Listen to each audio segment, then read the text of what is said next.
안녕하세요.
안녕하세요.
한 가지 의문점, 이거 혹시 지금 아시는 분 있나요?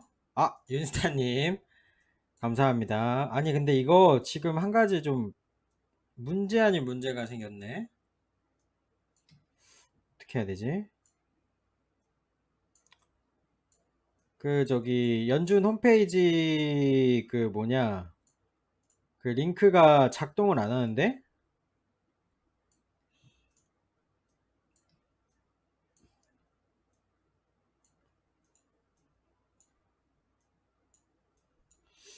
이거. 향기소금왕님 수익까지 오늘도 화이팅. 윤스타님 2만 원 정말 감사합니다. 고맙습니다.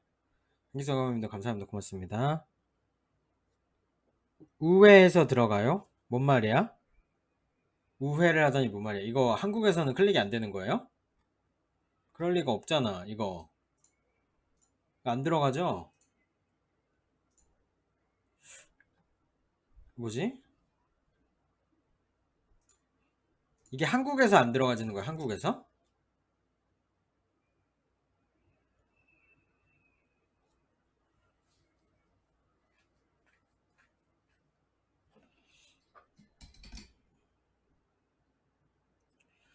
그럴 리가 없는데.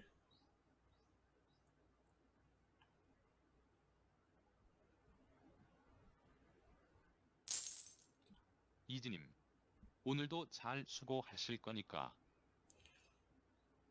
감사합니다.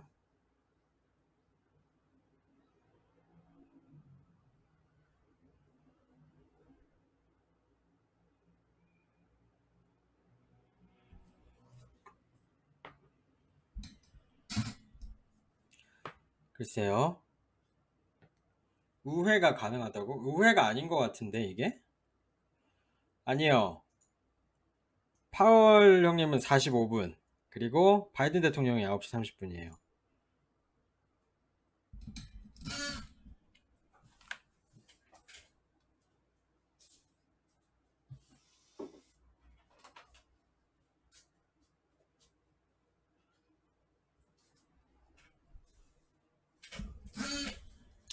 안나님 안녕하세요.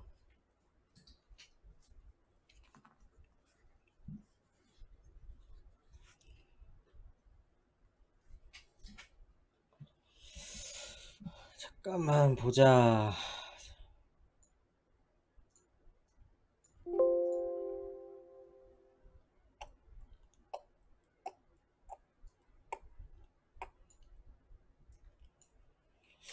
지금 이게 링크가 안 된 거 같은데?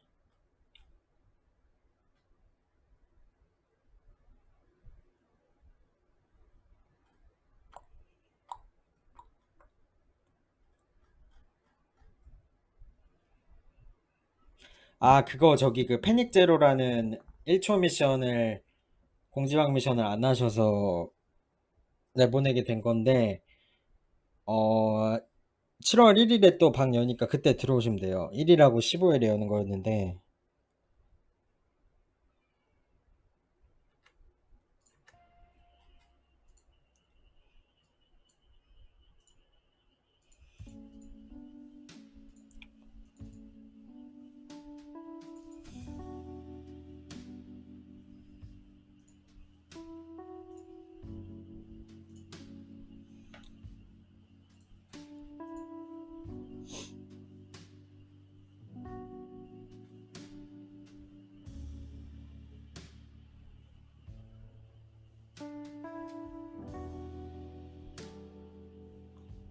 공식박 비번 못 드려요, 유튜브님.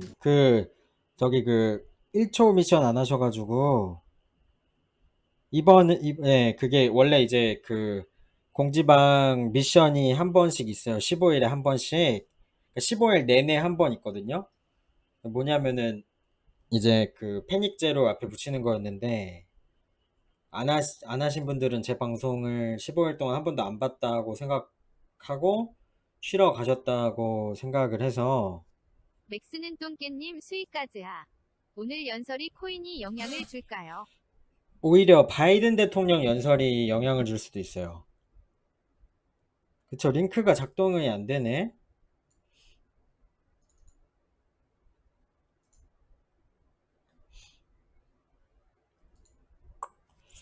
이상하네.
You have reached the Federal Reserve Bank of New York.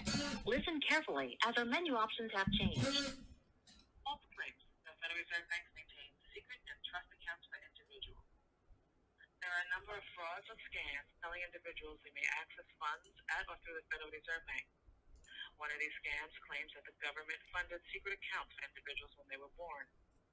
It claims that those accounts are held at the Federal Reserve Banks and that individuals can access those funds to pay bills and debt. This is not true. Federal Reserve Banks do not maintain accounts for individuals. If you have used or tried to use one of these fictitious accounts to pay your bills, there may be serious repercussions. For further information, press pound.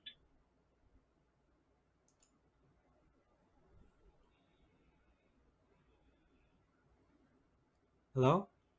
A variety of information is on our website at 뭐야? www.newyorkfed.org. The following options will direct your call to frequently accessed services. For information about Treasury bills, notes, bonds, and United States savings bonds, press 1. If you have received an email or telephone call about a grant or account with the Federal Reserve, press 2. If you suspect that you have been the victim of a scam or fraud, press 3. If you are a central bank, monetary authority, international organization, or an official sector institution with an inquiry regarding your New York Fed account, press 4. For human resources or employee verification, press 5. Foreign exchange and interest rates, press 6. New York Fed statistical data, press 7. Banking services, press 8. For vendor information, press 9. If you know the department name, extension, or full name of the person you are trying to reach, press 0. 내가 원하는 게 1도 없는데? To hear these options again, press 1. If you wish, a variety of information is on our website at www.newyorkfed.org. The following options will direct your call to frequently accessed services. For information about Treasury bills, notes, bonds, and United States savings bonds, press 1. If you have received an email or telephone call about a grant or account with the Federal Reserve, press 2. If you suspect that you have been the victim of a scam or fraud, press 3. 천재다, KK님. 아, 찾았습니다. 야, 천재야, 천재. 아, 이건 또 어떻게 찾았대? 방금 틀어진 거야? 이거 언제 틀어진 거야, 또 이거는?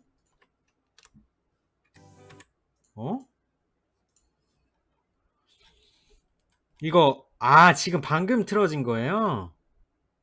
10분 전에 틀어졌구나. 와, 대박. 이거 그냥 연준 홈페이지에서 해주는 거였구나.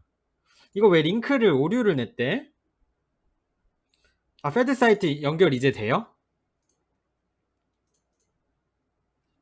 원래? 안 되네, 이제 또. 아무튼, 우리의 KK 형님, 감사합니다.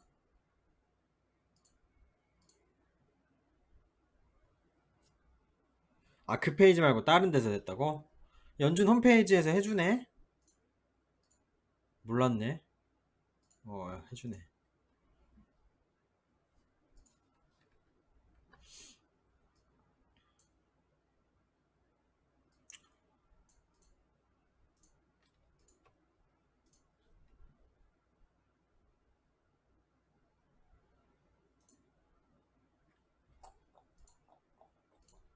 나 그래서 지금 아까 방금 전에 이진이 뭐하고 있어요? 그랬잖아요.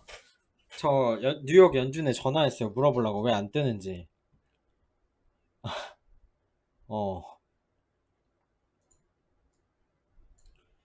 아니 안 뜨길래 왜 안 뜨나요? 라고 물어보려고 그랬지. 근데 딱 그러는 와중에 KK님이 찾아주셨어. 대박. 감사합니다.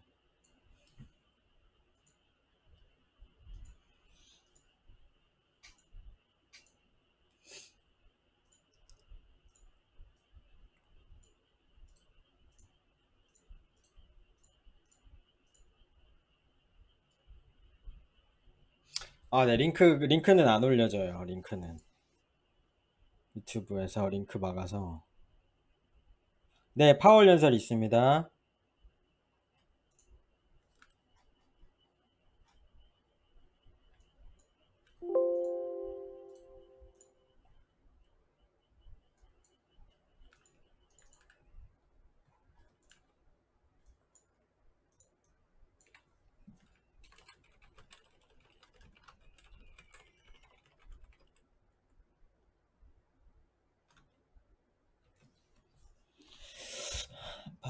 빠빠빠. 아, 너무 편하네, 이제. 휴. 환희님, 네, 아마 그럴 가능성도 없지는 않아요. 일단 한번 봐야 될 것 같긴 한데. 아, 비밀의문님 안녕하세요. 잠깐만. 지금 이제 이렇게 되면은 잠시 지금 남은 시간 동안에 썸네일을 만들어야 돼, 썸네일. 연설 9시 45분입니다. 근데 그 전에 바이든 거 먼저 할 것 같아서. 라스님 안녕하세요. 자, 형님들 여기저기 전달해 주세요. 두 개 있는 거 제가 이거 올려드릴 테니까 필요하신 분들은 음, 왼쪽 화면에 글씨 써 있습니다.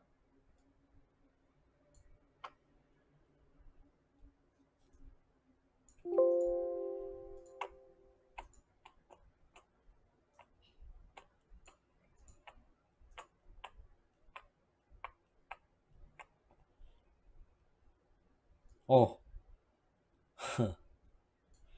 무섭구만. 잠깐만요. 잠깐만.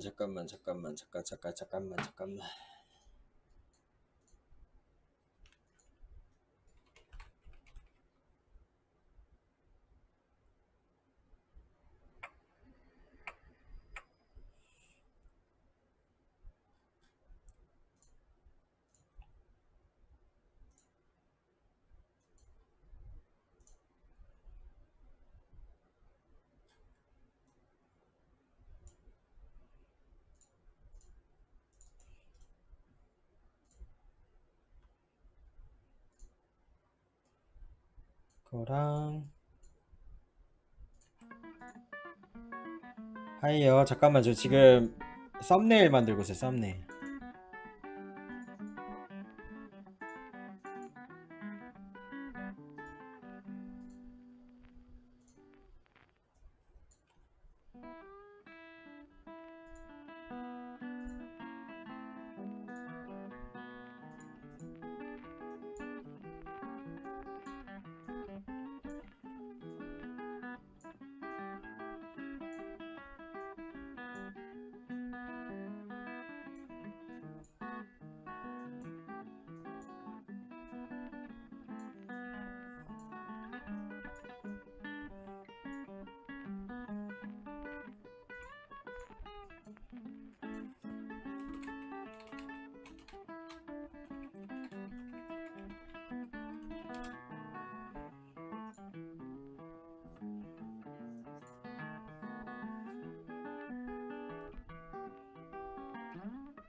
안녕하세요. 지금 연설 있어요. 바이든 대통령이랑 파월, 연준 파월 의장.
그리고 형님들 한 가지 안 좋은 소식 있어요. 다음 주에 파월 연준의장 박살날 수도 있어요.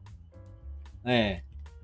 다음 주에 파월 연준의장 상원이랑 하원 출석해가지고 다음 주에도 EZPZ랑 함께 하셔야 됩니다. 안타깝게도. 네. 아마 이번 FOMC 관련해서 오지게 까일 것 같긴 한데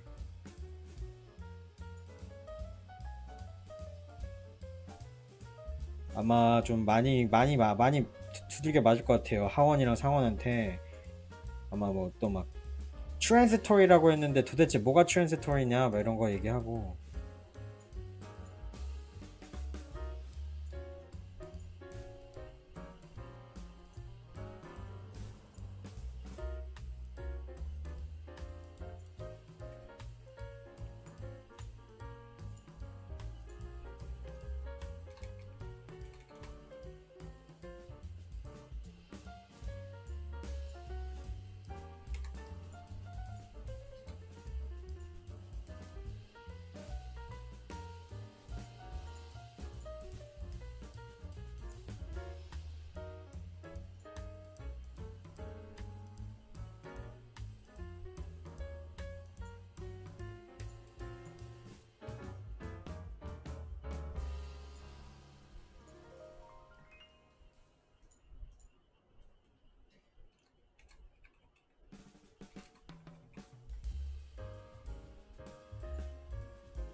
나 썸네일 만들었어요. 보여줄까요? 썸네일. 어때? 갈수록 진화하는 썸네일. 좋구요.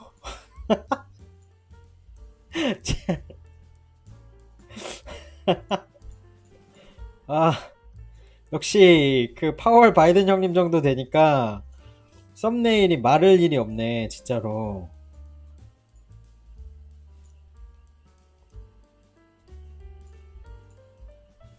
네, 정치인은 고소 못하고요. 제가 나쁜 짓 하지 않는 이상 미국은. 내가 무슨 합성해서 이상한 거 만드는 것도 아니고. 형님들 좋아요 한 번만 눌러주세요. 시작하기 전에 구독, 좋아요 감사합니다. 고맙습니다.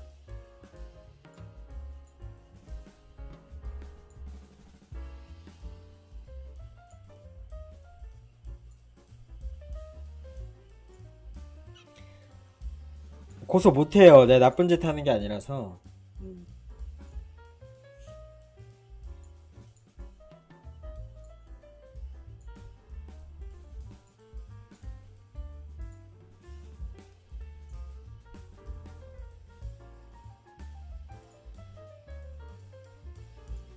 아, 5분봉으로 갈 거예요.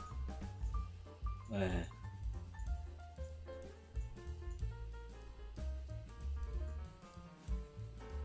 닉네임 없음 20님 에드벌룬 1개 감사합니다. 형님들 재밌는 거 보여드릴까요? 아, 재밌는 건 아니고, 혹시 어제 매매일지 보신 분들 있어요? 매매?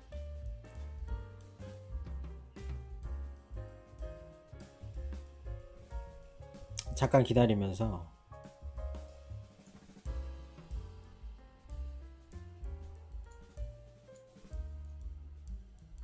오르셴 1984님 수익카즈하. EZPZ 하잉 오늘도 고생하자.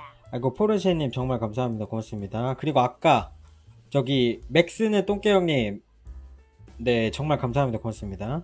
화질 깨지면은 톱니바퀴 누르세요. 여기 그 밑에 보면은 설정 있어요.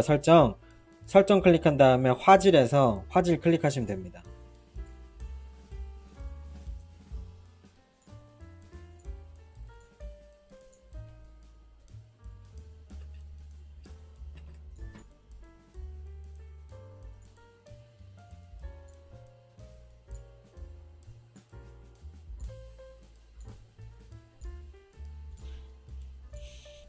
이게 아무래도 계속 그러니까 가끔 가다가 일부러 화질 낮추는 그런 경우도 있어요.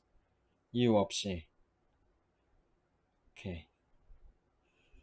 뭔가 무서워. 테이프 돌아가는 거 봐봐.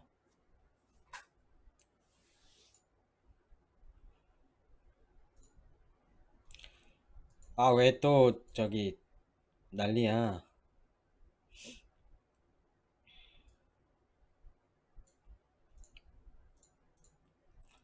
아무튼 어제 그거 보여달라고 다시 하셔가지고 매매일지 보여드릴게요. 이게 지금 매매일지거든요. 그러니까 항상 짧게 끊어먹는 거. 이때는 대박 운이 터졌던 거고, 그러니까 6월 13일 101 테더, 223 테더, 285 테더, 192 테더. 여기는 그냥 대박 터진 날이었어요. 155, 61, 그다음에 46, 2 테더, 34 테더, 204 테더, 343 테더. 이것도 대박 터진 거였고, 61 테더, 27 테더, 61 테더, 75 테더, 35 테더, 19달러, 72달러, 66달러. 이거는 한번 손절했던 거. 마이너스 53달러, 0.6달러, 22달러, 그리고 22달러, 44달러, 29달러, 142달러, 14일. 프리셀로마님 에드벌룬 프리셀레만님 1개 팬가입 감사합니다. 감사합니다. 그리고 4달러, 그리고 5달러, 46달러, 20달러, 131달러, 117달러, 73달러, 67달러, 68달러, 마이너스 2. 이거는 물탄 거고, 이거 어제예요. 이게 16일. 어제 방송에서 매매했던 거. 68 수익 나고, 하락해서, 물탄 거는 원금에 무조건 나왔고, 평단가에 무조건 나왔고, 그 다음에 41 테더, 45 테더, 55 테더, 41 테더, 그 다음에 10 테더, 6 테더, 14 테더, 22 테더. 그러니까 어제 새벽 4시에 자기 전에 잠깐 내가 원하는 자리가 갑자기 나오길래 살짝 들어가서 살짝만 먹고 나왔어요. 아무튼 어제 그거 보여달라 그래가지고 저분이 아니 당연히 매매도 하죠. 근데 저는 무조건 제가 그러니까 하루에 한 번, 두 번밖에 매매를 안 해요. 저 시드는 무조건 800불. 우리나라 돈 한 100만원? 대신에 이제 비상금 400 테더 들고 그래서 한 1200 테더. 1200 테더에서 800 테더만 들어가고요. 400 테더는 최후에 진짜 말도 안 되는 거 나오면은 물 살짝 타가지고 도망가는 용도로.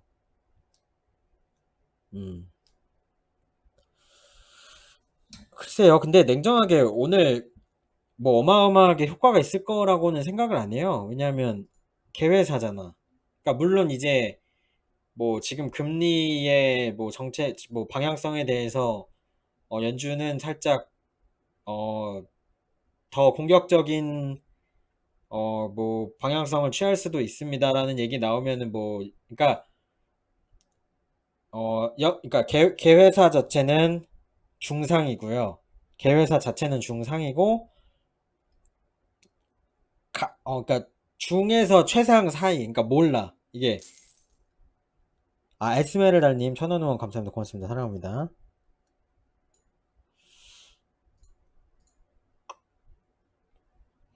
감사합니다.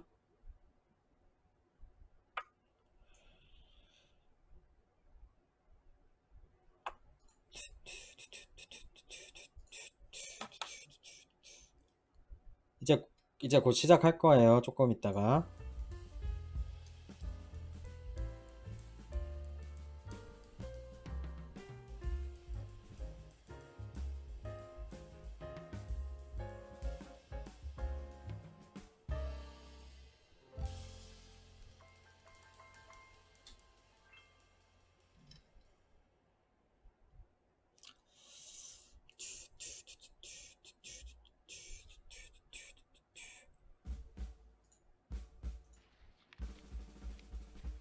바이든 대통령 먼저 하겠는데 이러면? 한중윤종님 수익카즈하.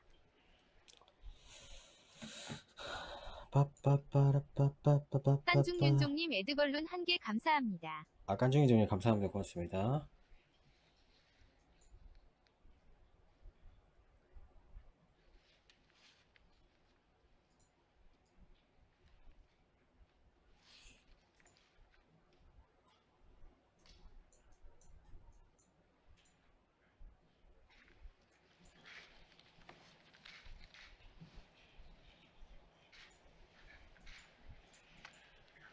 Good morning, good afternoon, and good evening to all of you. Thank you for joining us. Welcome both to the members of the Major Economies Forum on Energy and Climate and to the leaders of other countries joining us today as we work to strengthen our collective response to the climate crisis. Thank you, Your Excellencies, for participating in the third meeting of the Major Economies Forum hosted by President Biden.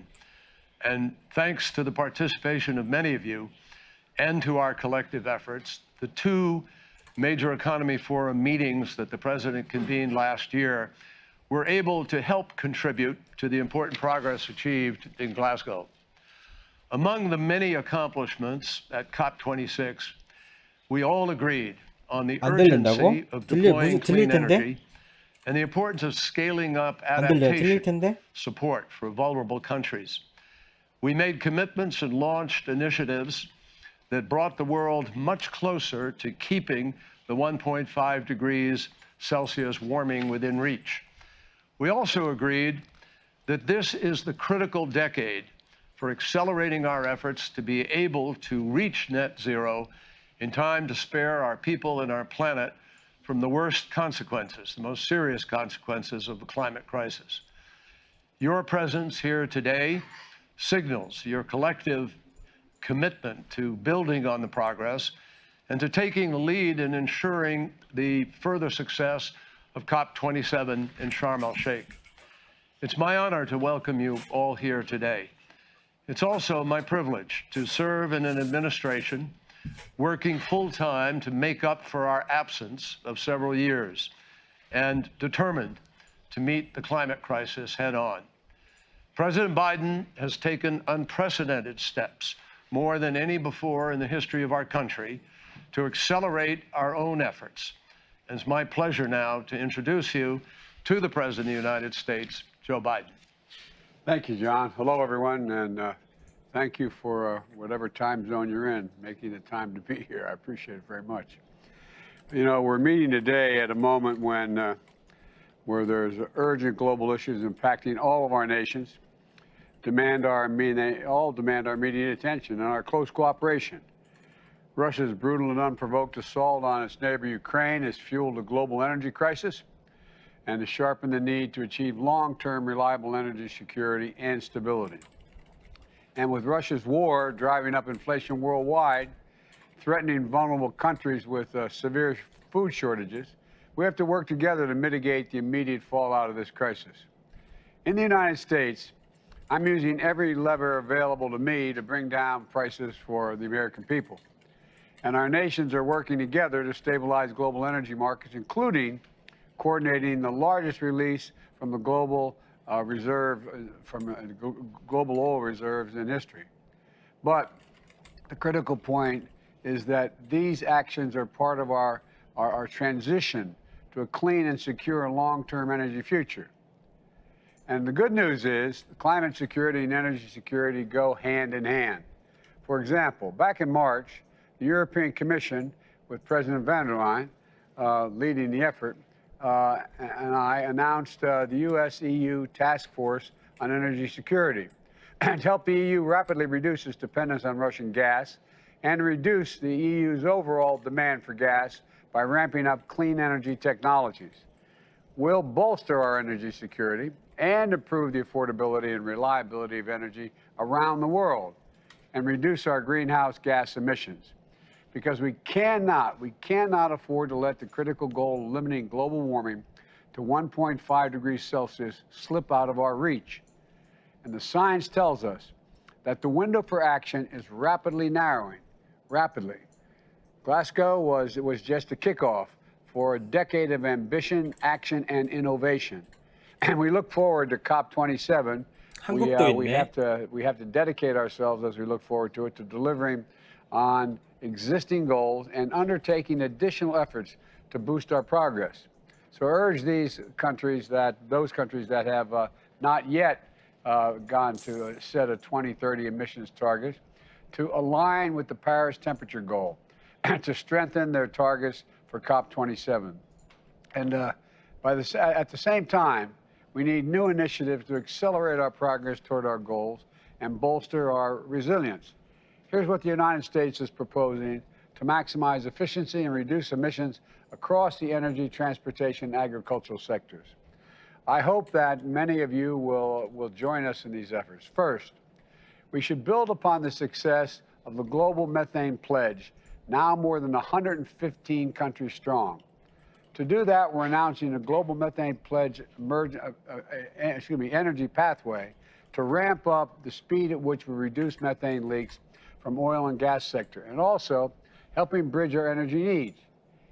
Each year, our existing energy system leaks enough methane to meet the needs for the entire European power sector. We flare enough gas to offset nearly all of the EU's gas imports from Russia. And so by stopping the leaking and flaring of this super potent greenhouse gas and capturing this resource for countries that need it, we're addressing two problems at once. Second, we're investing in innovation and hastening the scale up of new technologies like carbon capture and advanced nuclear and clean hydrogen. The International Energy Agency says we need $90 billion worth of demonstration projects for this decade. And thanks to the bipartisan infrastructure law that was passed here in the United States, we're stepping up with $21.5 billion contribution toward this goal. For example, we've launched a multi-billion-dollar effort to create hydrogen hubs all around the country, and using the Defense Production Act in our system to boost the manufacture of electrolasers, which are used to produce clean hydrogen. We're doing both these things. Our Department of Energy also just issued a loan guarantee to construct one of the world's largest clean hydrogen storage facilities. And I challenge us together to hit the full $90 billion target by the Global Clean Energy Action Forum that the U.S. is hosting in September in Pittsburgh. Third, Russia's war is driving up prices of gas. Everybody knows that, hurting people in all our countries. It's an immediate problem that I expect all of you, and I know I'm working every day.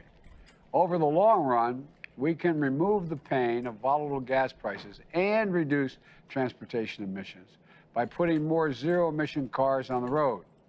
In the United States, we're building a nationwide network of 500,000 electric vehicle charging stations.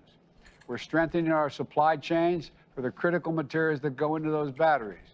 And we've set a goal of ensuring that half of all passenger cars sold in the United States in 2020 will be 2030, I should say, will be zero emission. I urge all of you to join us in a similar goal. Fourth, if ocean-based shipping were a country, it would be the 8th largest emitter in the world. It's critical we do more to promote zero-emission fuels and green shipping corridors in this sector. And it seems to me we ought to be able to do that. That's why the United States and Norway are launching the Green Shipping Challenge to fully decarbonize shipping by 2050. And finally, Russia's war in Ukraine is worsening food insecurity, in part due to the skyrocketing price of fertilizer. Fertilizer production relies on natural gas, but more than 50% of nitrogen fertilizers are lost globally every year due to waste. So today, the United States is launching a new global fertilizer challenge. Let's aim to raise at least $100 million toward increasing fertilizer efficiency and developing alternatives by COP27. And to keep strengthening our adaptation efforts this year, the United States is going to partner with Egypt on the Adaptation in Africa event to deliver concrete initiatives that are going to improve people's lives and build resilience into a changing climate. These are all achievable goals, in my view. And if we all commit to doing our part, we'll get it done. And if we do, we'll unlock incredible opportunities for all our people around the world. More growth, more innovation, more good-paying jobs that support working families, greater food security for communities around the world, and we'll finally break our dependence on the volatile energy markets and high gas prices. So thank you all again for taking the time this morning, today, tonight, whatever the time frame is, for and joining us. So let's keep this challenge. Let's keep doing what we've been doing. Challenge ourselves to do more because we can. Thank you all so very much for listening. I'm anxious to hear what you all have to say. Thank you. Thank you, John.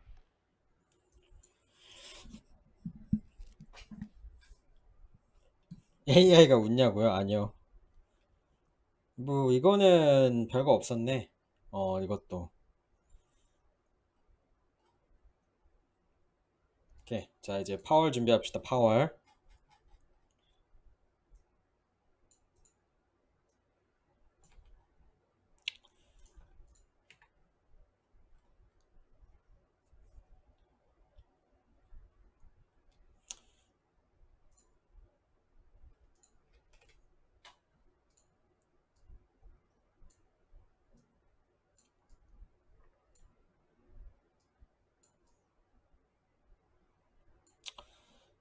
안녕하세요. 아, 썸네일 진짜 완벽하지 않아요? 진짜?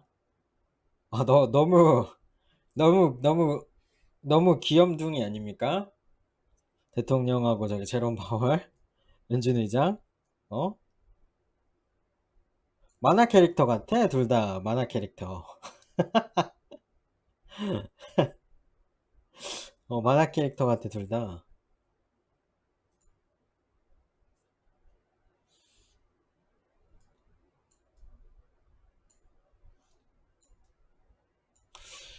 야, 근데 파월 형님은 도대체, 아니, 오늘 뭐 그렇게 큰 내용 없을 것 같은데도 몇 퍼센트가 떨어지는 거야, 지금? 1.5%가 떨어지네. 단시간에.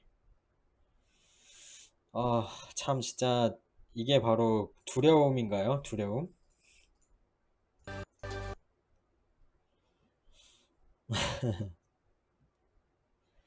이게 바로 두려움인가?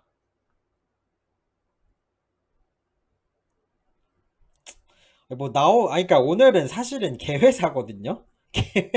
개회사인데 왜, 뭐지? 아니, 개회사인데 왜 이러는 거야? DJ 파월 이례적으로 가져와. 아니, 근데 형님들, 제 거 그 뭐지? 유튜브 썸네일 딱 보고 들어오신 분 있어요? 썸네일 보고 너무 뭐랄까, 이뻐가지고. 나 이거 썸네일 딱 보고, 이 사람들 웃고 있네. 이러고 들어오신 분들이 있어요? 글씨가 너무 작았나? 얼굴을 다 보여드리고 싶어가지고.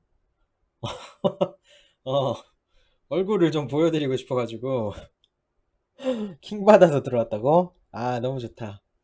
알겠습니다. 아니 근데 잠깐만, 사우디에 대한 내용이 하나도 없네. 결국에는 저기 자 형님들, 그러니까 러시아 나쁘다, 러시아 밉다, 러시아 나쁘다 하고, 러시아 때문에 에너지가 부족하다, 비싸다, 러시아가 침공해서 식량이 없다, 끝. 일단 러시아 언급했고, 그다음에 이제 깨끗하고 안전한 에너지를 위해서 전 세계와 협력 중. 그리고 시간이 부족하다, 이제는 뭐 저기 흉과 석유 중심에서 친환경으로 가겠다고 양념치는 거 아니야?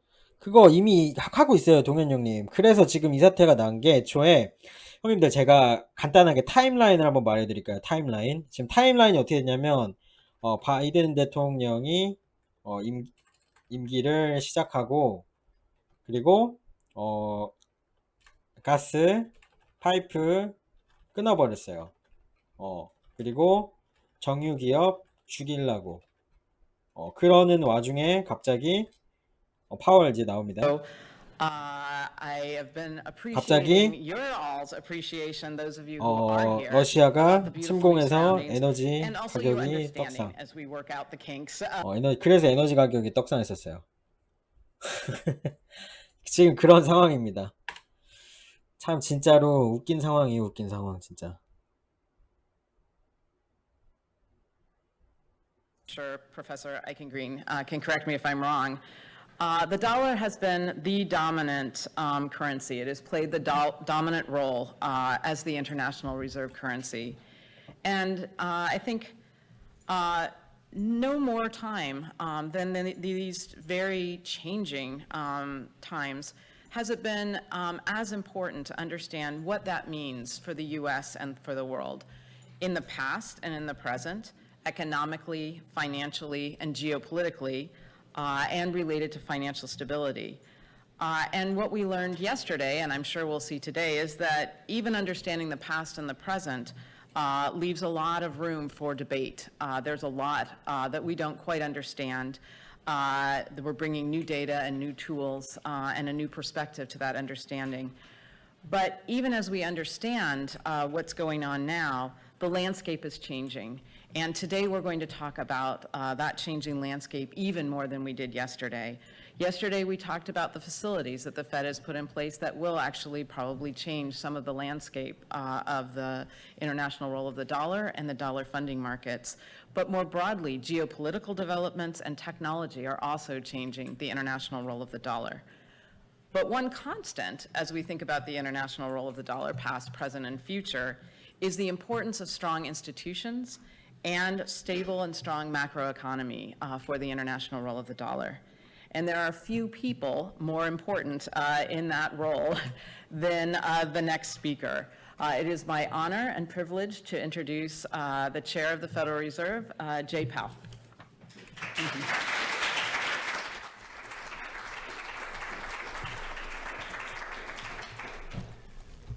Thanks very much, Beth Ann, and good morning, everyone, and let me add my welcome to this inaugural conference on the international roles of the dollar.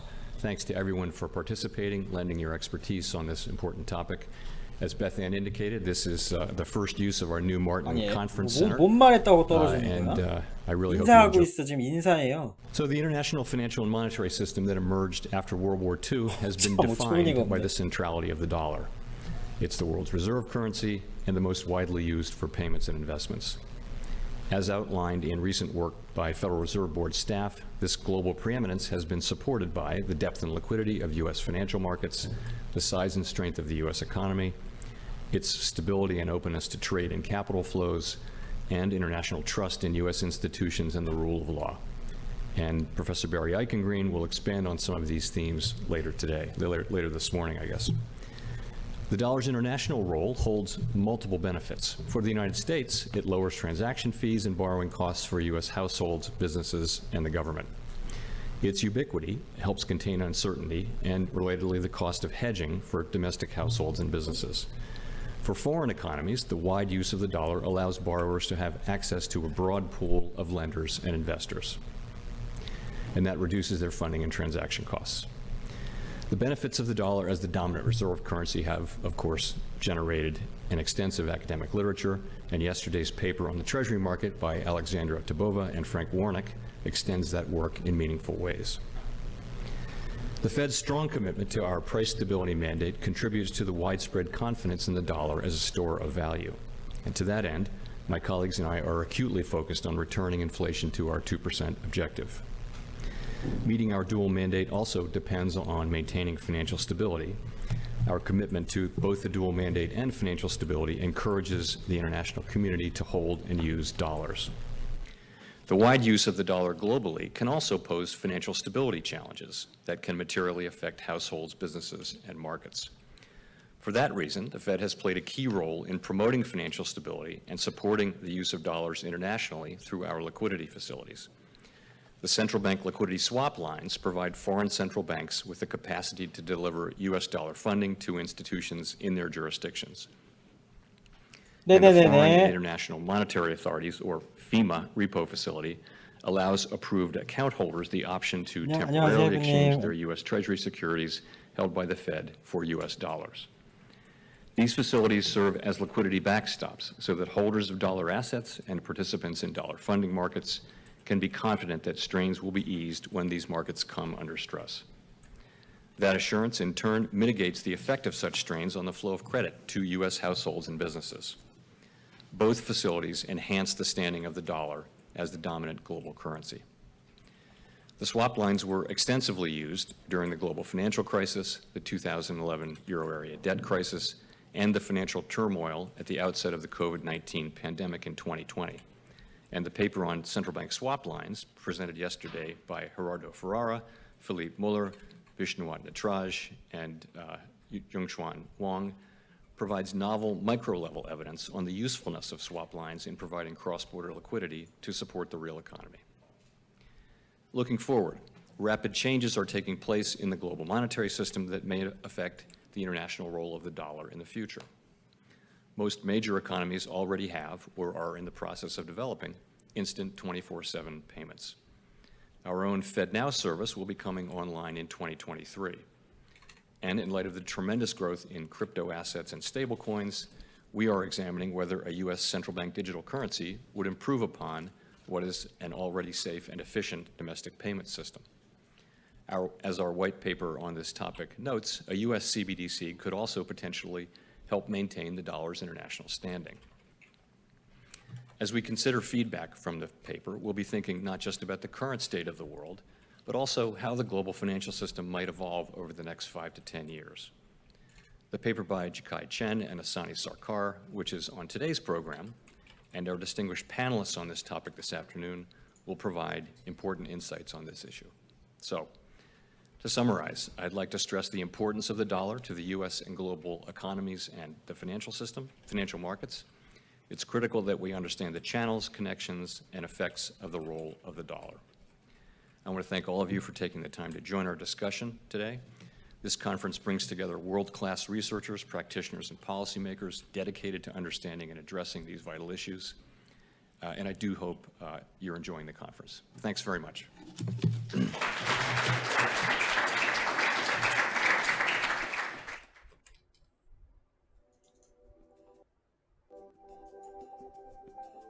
자, 잠깐만요, 형님들. 이거는 이게 끝이고요. 잠깐만요. 잠깐만. 지금 중요한 게 있어요. 이거 듣고 가세요. 하나만 듣고 가세요. 자, 보시면은 다음 주가 메인입니다. 다음 주가 메인입니다. 이번 주는 이거는 보시면 아시겠지만 아까 말씀드렸지만 개회사예요. 개회사고 가장 중요한 거는 이거예요. 다음 주 보시면 다음 주 6월 22일, 6월 23일에 상원이랑 하원에서 파월이 청문회 합니다. 다음 주에. 다음 주 이틀 연속으로 상원이랑 하원에서 청문회를 진행합니다. 그러면은 사실상 파월보다 높게 느껴질 수 있는 사람들 상원에서 나와가지고 두들겨 팰 거예요, 파월을. 그러면 이제 파월 형님 이제 쓰러질 거고, 그러면은 이때가 아마 가장 위험하지 않을까. 거의 뭐 이제 사실 뭐 금리 확정만큼은 아닐 겁니다. 그렇죠? 뭐 금리 확정이라든지 그런 것만큼 아니지만 여기에서 만약에 답변 잘못하면은 이 사람들 아시죠? 제 말 안 해도 아시죠? 상원 하원에서 얼마나 저기 옐런 누나 물어 뜯어가지고 눈물까지 글썽거렸는지 저거를 확인하셔야 됩니다. 저거를 털리는 날이라 그렇다고 뭐 무조건 숏이 나오거나 뭐 롱이 나오거나 이런 거는 아닙니다. 그쵸? 그런 거는 전혀 아니기 때문에 그리고 잠깐만요. 이거 연설문을 한번 보자. 어디였어?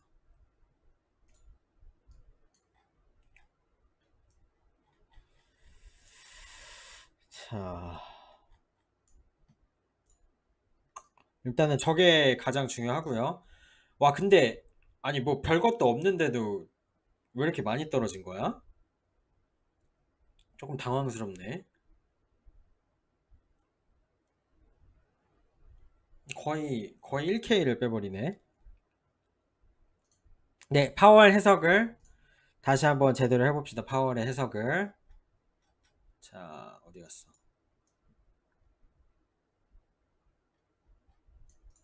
자, 제가 한번 잠깐만요.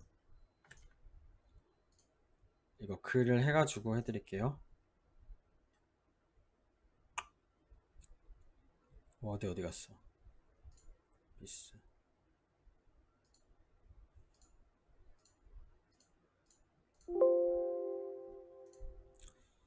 잠깐만요. 왜 이래 이거?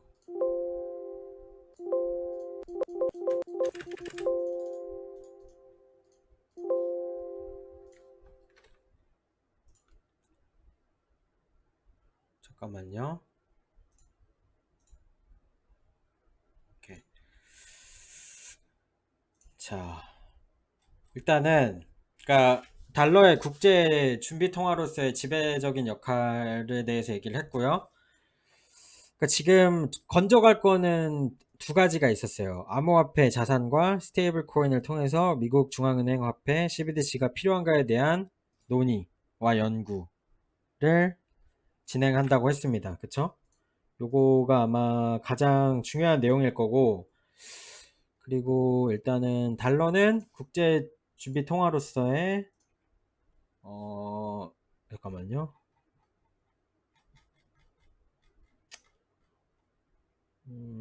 자, 볼게요. I want to welcome you all to the second day of our International Role of the Dollar Conference. This is the first annual conference sponsored by the IAT Division of Board and New York Fed. It's inaugural conference in the board's new conference center. I have been appreciating you all's appreciation about the surrounding and your understanding as we work at a kink of the new hybrid system of beautiful center. 쫙쫙쫙 내려가서 여기서부터 보면 되겠다. 잠깐만요. 그러니까 현재의 매우 변동성과 변화가 많은 미국 시대에 미국과 세계의 달러의 국제준비 통화로서의 역할이 과거와 현재 경제적, 지리적, 정치적으로 그리고 재정적으로 안정과 관련이 되어 있는지 논의해야 합니다. 이제 인사말하고 이제 달러는 세계 준비 통화입니다. 2차 세계대전 이후 등장한 국제금융통화제도는 달러의 중심성에 의해 정의되었으며 달러는 세계 준비 통화이며 지불 및 투자로 사용됩니다.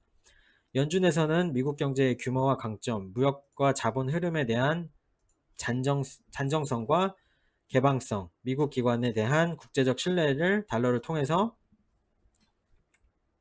얻고 있고, 그 다음에 달러의 국제적 역할이 미국 가계, 기업 및 정부의 거래 수수료 및 차입 비용을 낮추는 이점을 제공합니다. 그러니까 이게 뭔 말이냐면요, 형님들 간단히 얘기해서 우리는 달러의 준비 통화를 포기하지 않을 것이다 라는 내용이죠. 그쵸? 그래서 편제성에는 불확실성과 해칭 비용이 포함됩니다. 투자자는 달러를 통해서 광범위한 풀에 액세스할 수 있습니다. 이는 자금 조달 및 거래 비용을 줄이고 발표된 논문, 그러니까 이번 그 달러 엑스포에서 발표된 거에서 알 수가 있습니다. 푸틴도 연설 중이라고? 지금 하고 있어요? 그리고 물가 안정에 대한 의무는 연준에 있으며 연준은 인플레이션을 2%대로 낮출 것임. 잠깐만요. 어디 갔어? 오케이, 알았어요. 한 번만 다시 들어라고? 알았어요. So 다시 the dollar. 들어라고. Thanks to everyone for 그래서 이제 재정 안정과 유지를 위해서 최선을 다하고 있으며 미국 달러를 보유하고 사용하도록 권장합니다. 다시 한번 들어볼게요. 그러면 조금 어려운 단어들이 많이 나와가지고. So the international financial and monetary system that emerged after World War II has been defined by the centrality of the dollar. It's the world's reserve currency and the most widely used for payments and investments. As outlined in recent work by Federal Reserve Board staff, this global preeminence has been supported by the depth and liquidity of U.S. financial markets, the size and strength of the U.S. economy, its stability and openness to trade and capital flows, and international trust in U.S. institutions and the rule of law. 그러니까 근데 이것도 지금 달러의 역할 중에서 가장 중요하게 생각하는 게 미국에 대한 신뢰성이래요. 미국에 대한 신뢰성을 가장 중요하게 생각하고 있고, 그리고 그 신뢰성을 통해서 미국이 많은 이득을 보고 있다. 그렇기 때문에 달러의 리더로서의 역할, 준비통화의 역할을 포기할 수 없다. And Professor Barry Eichengreen will expand on some of these themes later this morning, I guess. The dollar's international role holds multiple benefits. For the United States, it lowers transaction fees and borrowing costs for U.S. households, businesses, and the government. Its ubiquity helps contain uncertainty and, relatedly, the cost of hedging for domestic households and businesses. For foreign economies, the wide use of the dollar allows borrowers to have access to a broad pool of lenders and investors, and that reduces their funding and transaction costs. The benefits of the dollar as the dominant reserve currency have, of course, generated an extensive academic literature, and yesterday's paper on the Treasury market by Alexandra Tabova and Frank Warnick extends that work in meaningful ways. The Fed's strong commitment to our price stability mandate contributes to the widespread confidence. 그리고 추가적인 내용 하나 집어넣을게요. 그리고 미국 가계와 기업에 대한 신용 흐름의 부담을 완화합니다.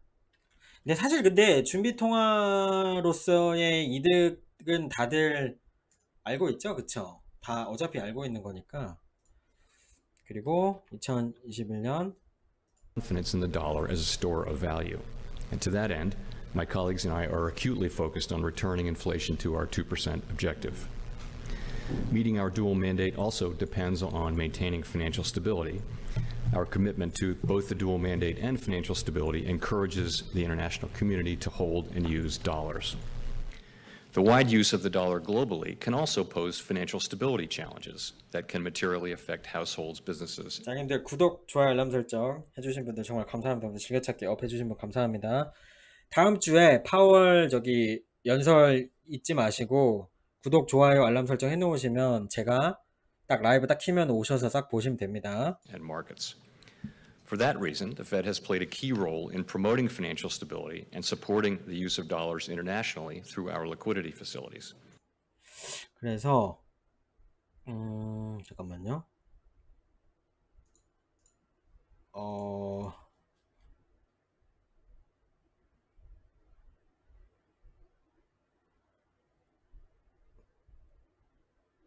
오케이. 그리고 The central bank liquidity swap lines provide foreign central banks with the capacity to deliver U.S. dollar funding to institutions in their jurisdictions. And the Foreign and International Monetary Authorities, or FEMA, repo facility allows approved account holders the option to temporarily exchange their U.S. Treasury securities held by the Fed for U.S. dollars. These facilities serve as liquidity backstops so that holders of dollar assets and participants in dollar funding markets can be confident that strains will be eased when these markets come under stress. That assurance, in turn, mitigates the effect of such strains on the flow of credit to U.S. households and businesses. Both facilities enhance the standing of the dollar as the dominant global currency. The swap lines were extensively used during the global financial crisis, the 2011 euro area debt crisis, and the financial turmoil at the outset of the COVID-19 pandemic in 2020. And the paper on central bank swap lines, presented yesterday by Gerardo Ferrara, Philippe Muller, Vishnuwat Natraj, and Yongchuan Wang, provides novel micro-level evidence on the usefulness of swap lines in providing cross-border liquidity to support the real economy. Looking forward, rapid changes are taking place in the global monetary system that may affect the international role of the dollar in the future. Most major economies already have or are in the process of developing instant 24/7 payments. Our own FedNow service will become 아, 저거구나. 근데 FedNow가 혹시 뭔지 아세요? 아마 한국에 계신 분은 모르겠는데 지금 이제 전 세계에 24시간 전 세계에 24시간 그 지불 시스템 그걸 이제 FedNow로 사용을 하는 건데 coming online in 2023. 2023년에 And in light of the tremendous growth in crypto assets and stablecoins, we are examining whether a U.S. central bank digital currency would improve upon what is an already safe and efficient domestic payment system. As our white paper on this topic notes, a U.S. CBDC could also potentially help maintain the dollar's international standing. As we consider feedback from the paper, we'll be thinking not just about the current state of the world, but also how the global financial system might evolve over the next 5 to 10 years. The paper by Jikai Chen and Asani Sarkar, which is on today's program, and our distinguished panelists on this topic this afternoon will provide important insights on this issue. So, to summarize, I'd like to stress the importance of the dollar to the U.S. and global economies and the financial system, financial markets. It's critical that we understand the channels, connections, and effects of the role of the dollar. I want to thank all of you for taking the time to join our discussion today. This conference brings together world-class researchers, practitioners, and policymakers dedicated to understanding and addressing these vital issues. And I do hope you're enjoying the conference. Thanks very much. 오케이, 좋습니다. 자, 아무튼 요 정도고요. 다시 한번 말씀드리지만 구독, 좋아요, 알람 설정 그리고 즐겨찾기 업 해놓으시면 제가 이제 다음 주에 요거 저거 뭐냐 그리고 형님들 맞다 중요한 거 진짜 중요한 거 내일 밤 이거는 가능하면은 보러 오시는 게 좋아요. 뭐냐면은 이게 팬데믹 이후의 통화 정책이거든요. Monetary Policy Since the Pandemic이라 그래가지고 이거는 보면 좋아요. 이제 31시간 뒤에 시작하거든요. 6월 19일 5시 40분이긴 한데 그냥 주말에 슬쩍 켜가지고 여기서 무슨 내용 얘기하는지 만약에 못 보시는 분들은 제가 일단 정리는 해놓을 테니까 요거 한 번만 보러 오시면 좋을 것 같습니다. 그 6월 19일이면 일요일 새벽 5시 40분이거든요. 아마 힘들긴 할 텐데 그래도 이거 보러 오면 좋습니다. 네. 그리고 일단은 뭐 이 정도인 것 같아요. 그런데 아까 말씀드렸죠. 근데 나는 오히려 더 신기한 게 개회사인데 이렇게 많이 빠진 게 오히려 더 신기한데? 아까 그랬잖아요. 중요도가 중 정도 된다고, 중. 그래도 건져갈 거는 꽤 있었다. 건져갈 거. 자, 미국 CBDC는 잠재적이 아니라 잠재적으로 미국 달러의 국제적 위상을 높이거나 유지하는 데 도움이 될 수 있을 것으로 분석. 암호화폐, 암호자산과 스테이블 코인을 통해서 미국 중앙은행 화폐, CBDC가 필요한가에 대해 논의와 분석 연구가 진행 중입니다. 그리고 전 세계가 24시간 시스템이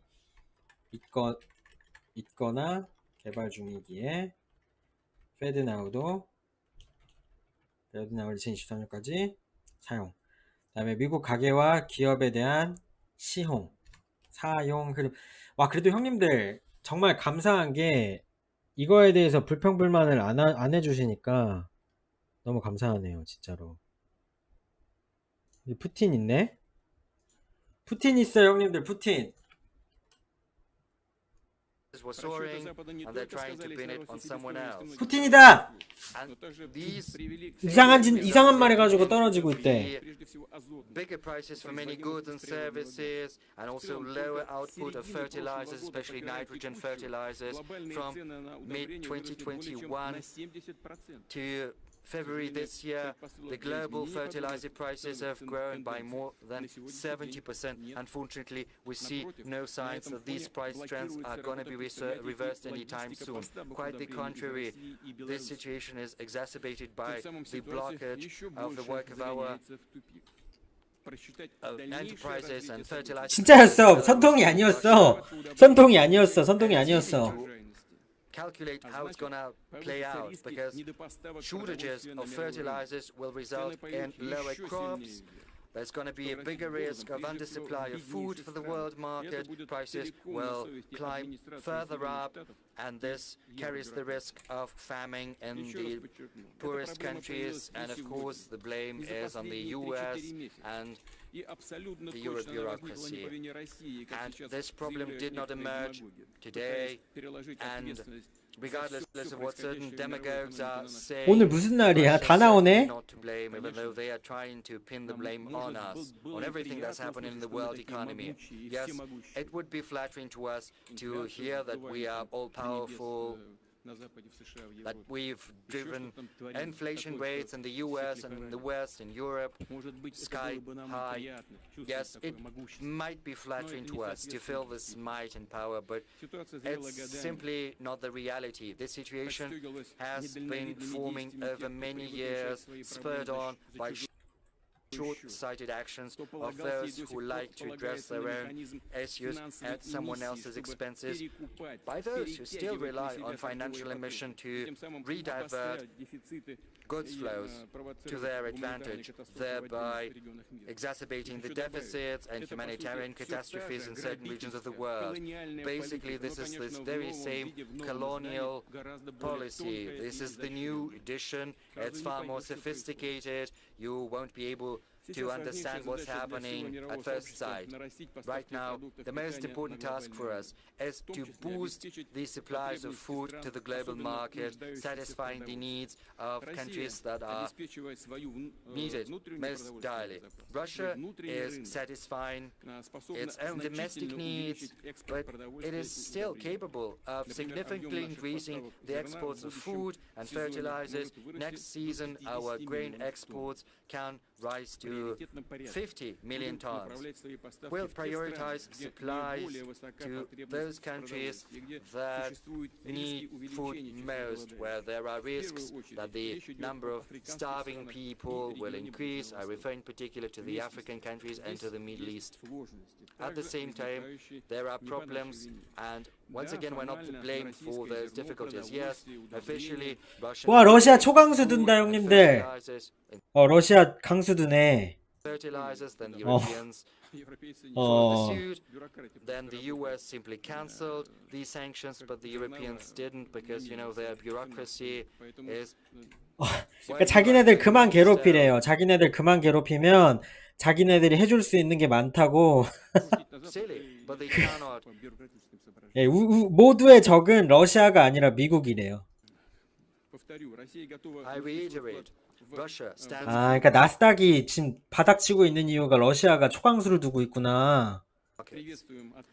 and we take note that our colleagues from the UN are open to engage in a dialogue on this issue because they understand the acuteness of the global food problem.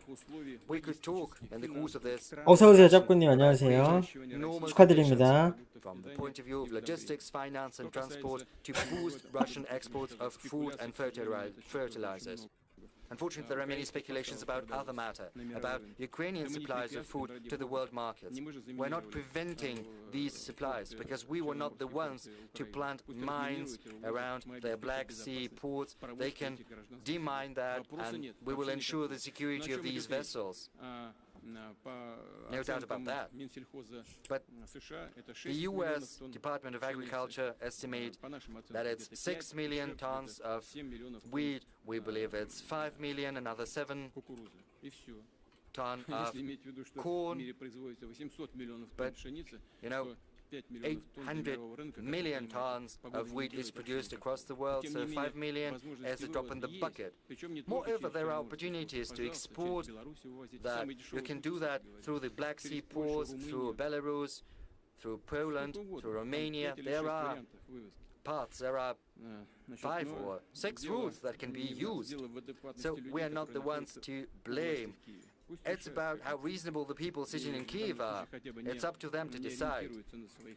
And they shouldn't listen to their foreign masters from the other side of the ocean. But there is another threat that it's going to be exacerbated. Colleagues, the world right now is undergoing fundamental shifts.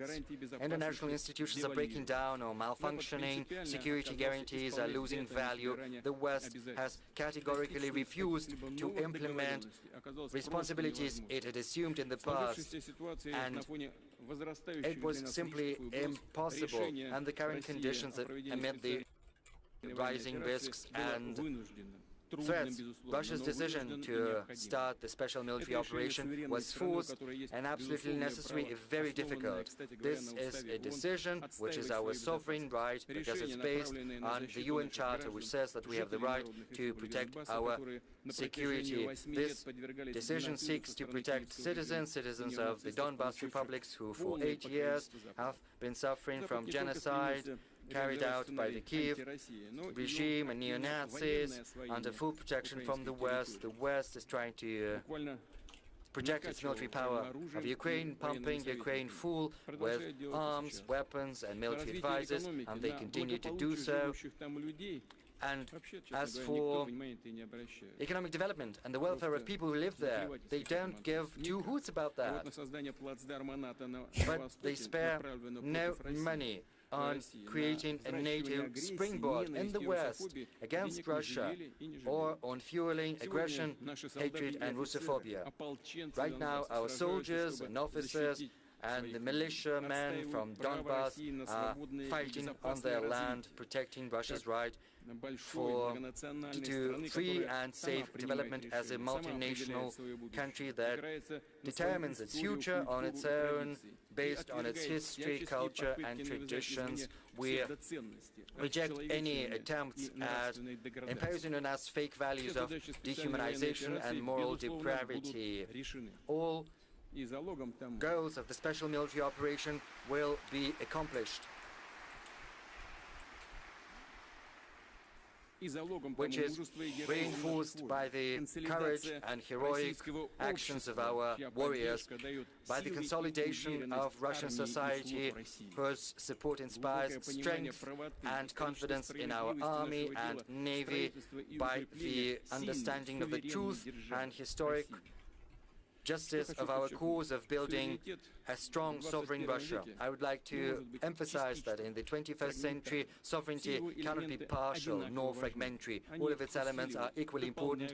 They strengthen and complement one another. That's why it's not just important to protect our political sovereignty and national identity. We should also reinforce everything that underlies our economic autonomy, our financial, human, technological self-sufficiency and independence. The very framework of Western sanctions is based on the false erroneous assumption that Russian economy is not sovereign, that it's critically vulnerable.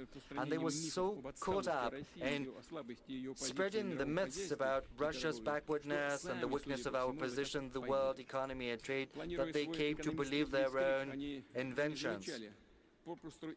They were simply ignoring real facts. They were ignoring how much our country has changed over the recent years. And these changes were brought about by our careful planning, aimed at building a sustainable macroeconomic environment to ensure food security, implement import substitution, build our own payment system, and so on and so forth. Yes, sanctions and restrictions have put a great number of tasks in front of us. Some enterprises are suffering due to shortages of spare parts. Some technological solutions are no longer available to our companies. Logistics has been disrupted. On the other hand, this is opening up new opportunities to us. It's often said, but it's the truth. This is an incentive to build an economy which can boast true, genuine, technological, manufacturing, human, scientific sovereignty. This comprehensive task cannot be accomplished in one go.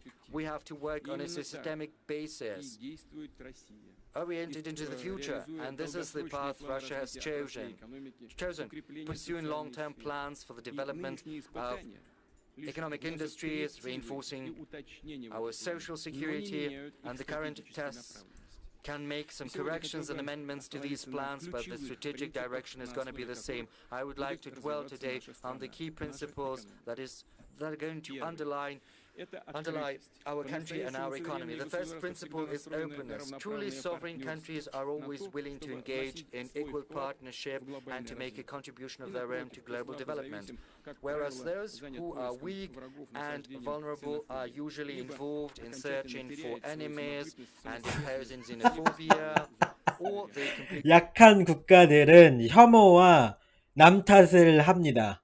미국 저격입니다. Russia, even though our Western friends want us to do that desperately, is never going to choose the path of self-isolation altogether. On the contrary, we're going to expand our engagement with everyone who is interested, and there are many who want that. I'm not going to name them, but this is the overwhelming 미국 약한 국가 됐어. on earth. I'm not going to name all these countries who want to work with us.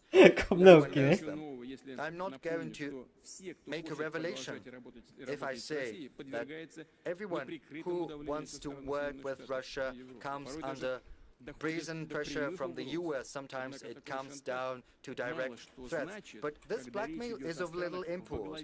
If we're talking about countries that are headed by true leaders who make a very clear distinction between national interests and interests of other players. And Russia is going to build economic cooperation with these countries, promoting new projects, and we are certainly going to work with Western companies who, despite the unprecedented arm twisting, continue to retain successful presence in the Russian market.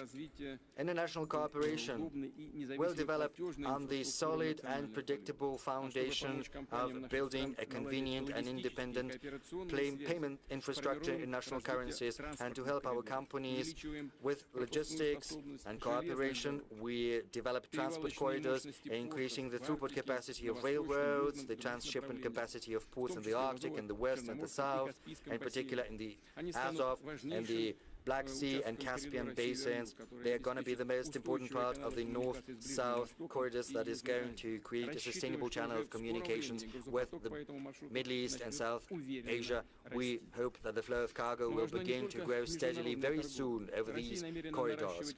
But it's not just international trade that's important. Russia wants and is willing to develop scientific, technological, cultural, humanitarian, and sport-based cooperation based on the principle of equality and mutual respect, and we will aspire to responsible leadership in all of these domains. The second principle for our long-term development is reliance on entrepreneurial initiative. Each and every private initiative that seeks to benefit Russia should get maximum support.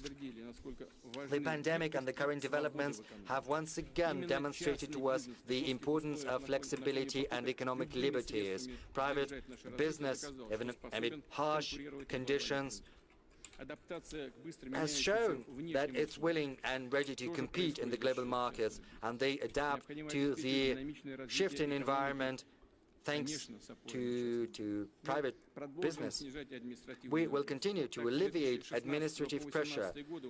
From 2016 to 2018, we had a moratorium on scheduled inspections of small enterprises. It was later extended until the end of 2022. In 2020, this moratorium was expanded to cover mid-sized enterprises, and moreover, the number of surprise inspections was brought down fourfold.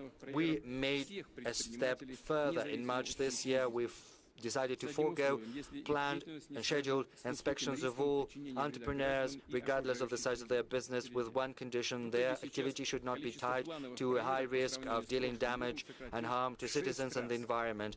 and the number of scheduled inspections as compared to last year has decreased 6 아이고 times. 사남형님, 아이고 일 Such 때문에 detail 그러시구나. because 아이고. since the moratorium was introduced, 아우 the number of 미국에 breaches by 계시니까 entrepreneurs 우리는 다 지금 집에 rather 있는데. than go up 아이고. went down. 화이팅입니다. It testifies to the maturity and responsibility of the Russian business.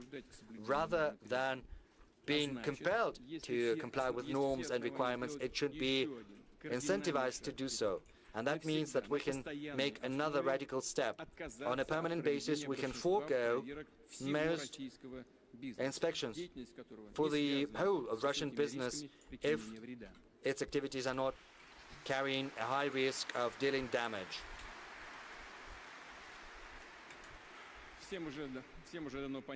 Everyone understands for quite some time there is no need to go around and inspect each and every one. We need a risk-oriented approach, and I request the government to set the concrete parameters for such a reform in the coming months. Another sensitive issue for our business, it is also an issue of national security and economic sustainability. In order to decrease and minimize any type of abuse, any loopholes that allow exerting pressure on entrepreneurs, we are consistent in removing and abolishing vague norms of criminal legislation with regard to so-called economic crimes. In March, a law was signed according to which criminal charges against entrepreneurs that are tax-related will only be brought at the initiative of the tax service, and very soon a draft law is going to be adopted on the statute of limitations and also on the dismissal of criminal charges once the tax arrears have been paid in full. And we have also need in decriminalizing a number of other economic crimes, such as those related to working without a license or without accreditation. This is a very fine issue due to the illegitimate actions of our Western partners. They refuse us these licenses. In these types of situations, our government agencies should not, push our companies towards crimes. You understand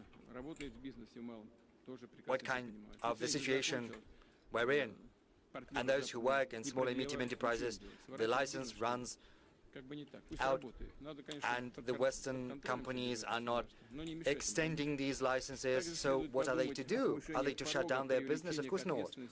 Moreover, we should think about increasing the threshold for responsibility in case of arrears in customs and other obligatory payments. Moreover, it's been very long since we updated the parameters for defining big damage, and particularly big damages despite the inflation, and also there is a mismatch.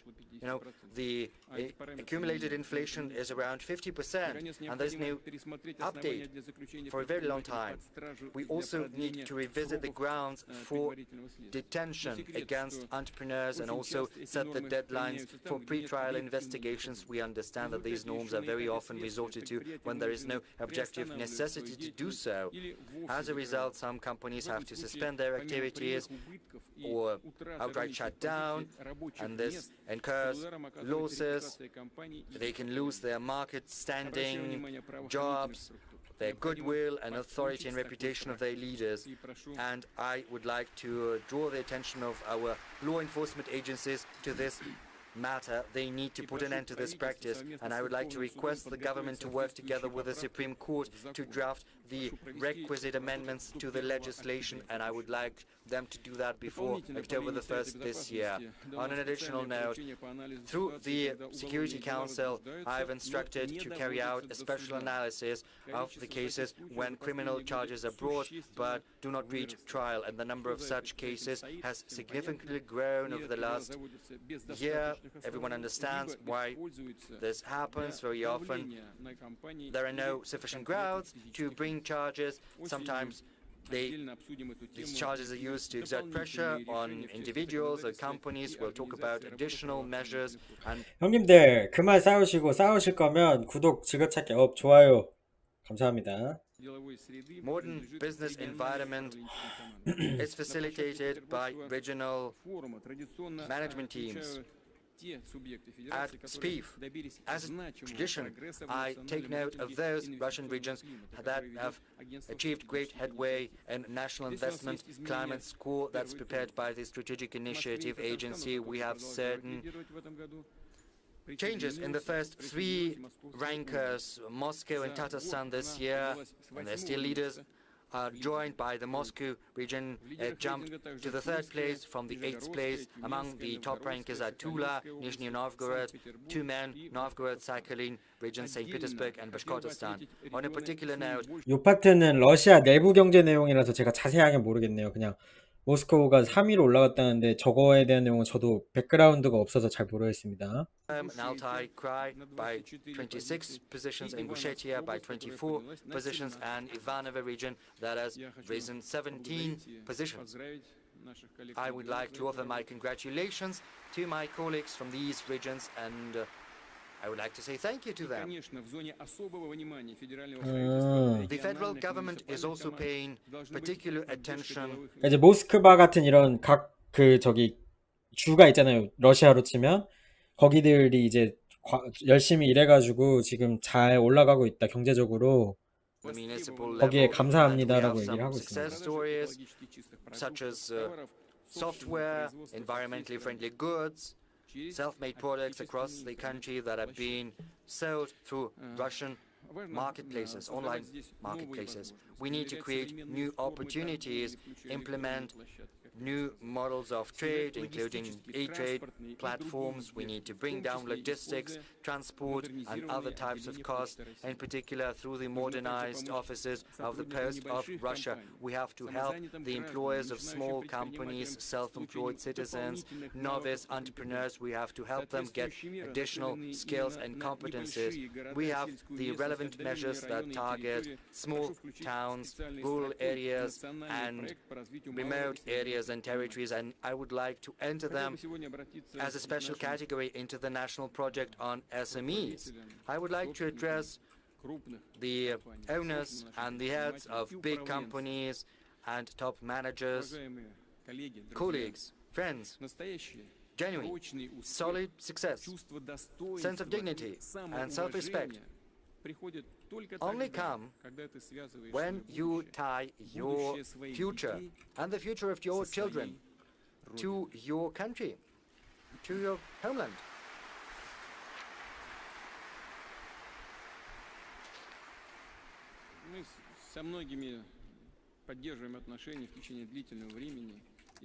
We've known each other for many years, and I know the sentiments of many companies, heads, and owners, and it's from you that I've heard on many occasions that business is more than just making money. It's about improving the lives around you. It's about contributing to the development of your cities, your regions, your countries, and serving your people and society. This cannot be replaced by anything else. This is the very essence of business, and the recent developments only vindicate that. It's safer home. And those who chose not to listen to this obvious message lost hundreds, if not billions, hundreds of millions, if not billions of dollars in the West. And that's how this safe haven for capital turned out to be. Once again, addressing colleagues who are here in the hall and those who are not here, I would like to call on you not to fall into the same trap again, because our country boasts a huge potential, and there is a host of issues that need to be addressed at home. Invest at home.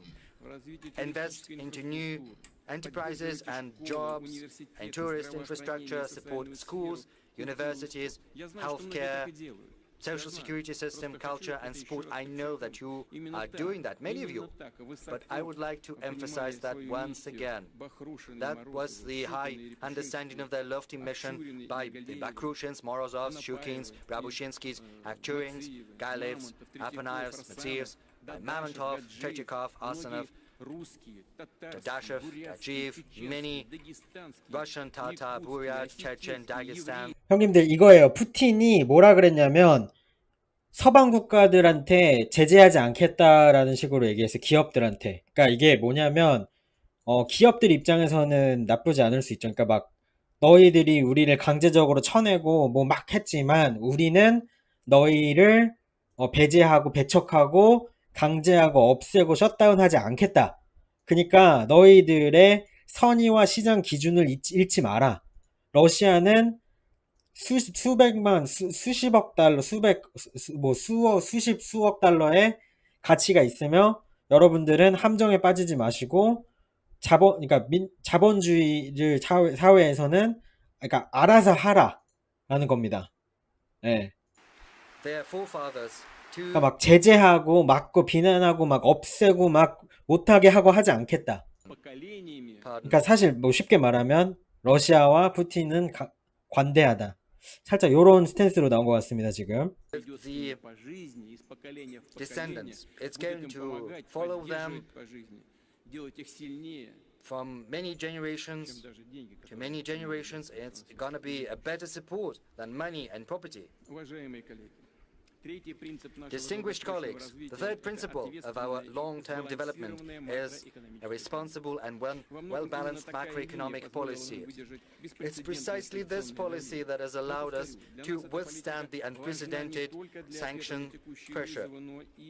And this policy is important not just to respond to the current threats, but in the long run as well. We're not going to relieve the tragic experience of our Western colleagues who have set off the inflation spiral and thrown their finance into disarray. Our goal is to develop our economy steadily for many years to come, decrease the inflation burden for citizens and business, and achieving the long and mid-term target of inflation. We want 4%. I started with the inflation figures, but the goal is the same. It's 4%. I've already instructed the government to draft proposals on the new fiscal rules that seeks to ensure the predictability of our fiscal policy and to create the most favorable environment to use the external economic conditions to our advantage. We need that to reinforce the foundation of our economic growth, to address infrastructure and technology-related tasks which serve as the basis for the welfare of our citizens. Yes, some companies are committing suicide. You know, we see that some 몇몇 기업들이 자살하고 있대요. and it would be senseless to serialize the money supply with their help. Suicide. The main principle is to spend how much you earn. And this principle is peremptory. It's always there. The fourth principle is social justice. Economic growth, business initiative, industrial 겁나 말 capabilities, 잘하네. technological potential of Russia. 와, 근데 정치력 하나는 만렙인 것 같아요. 말 진짜 잘한다. This development should lead to decreasing inequality rather than exacerbating it, as it happens in some countries. We are not champions or the leaders in addressing these tasks. The issue still stands, but still, decreasing poverty and inequality comes through greater demand on domestic produce, through increasing the potential of our regions, through creating new jobs where they're most needed. This is the determining condition for further economic development. The positive dynamics in real wages of our citizens and lower poverty level, these are the main fruits that testify to the efficiency of our government. And we need to improve and to address the objective difficulties. 아이고, 저기 파랑새우님 10만 원 감사합니다. 고맙습니다. 사랑합니다. And we have to protect the most vulnerable groups, pensioners and families with children, those who found themselves in dire straits. On a yearly basis, pensions are growing at a rate superior to the inflation rate. This year, they were increased twice, and starting from June the 1st by additional 10%. Together with pensions by 10%, we've increased the minimum wages as well as the subsistence level to which many other social benefits and payments are tied, and they will have to increase accordingly, which is going to directly affect for the better the income of around 15 million people. Over the recent years, we have set in place a comprehensive system to support low-income families with children and women can get support from pregnancy until their children reach 17 years. The welfare of people and their well-being is an important factor of demographic development given the negative demographic waves that are overlapping. In April this year, fewer than 100,000 children were born. That's by 13% less than in April 2020, and I would like to ask the chairman of the Russian government to personally oversee the development of additional measures to support families with children. They need to be comprehensive and commensurate with the magnitude of these demographic challenges we are up against.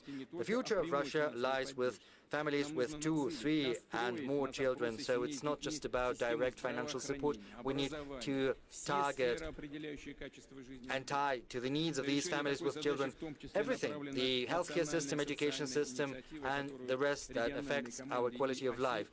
And this is precisely the goal pursued by the National Social Initiative, implemented by regional teams and the Agency for Strategic Initiative together.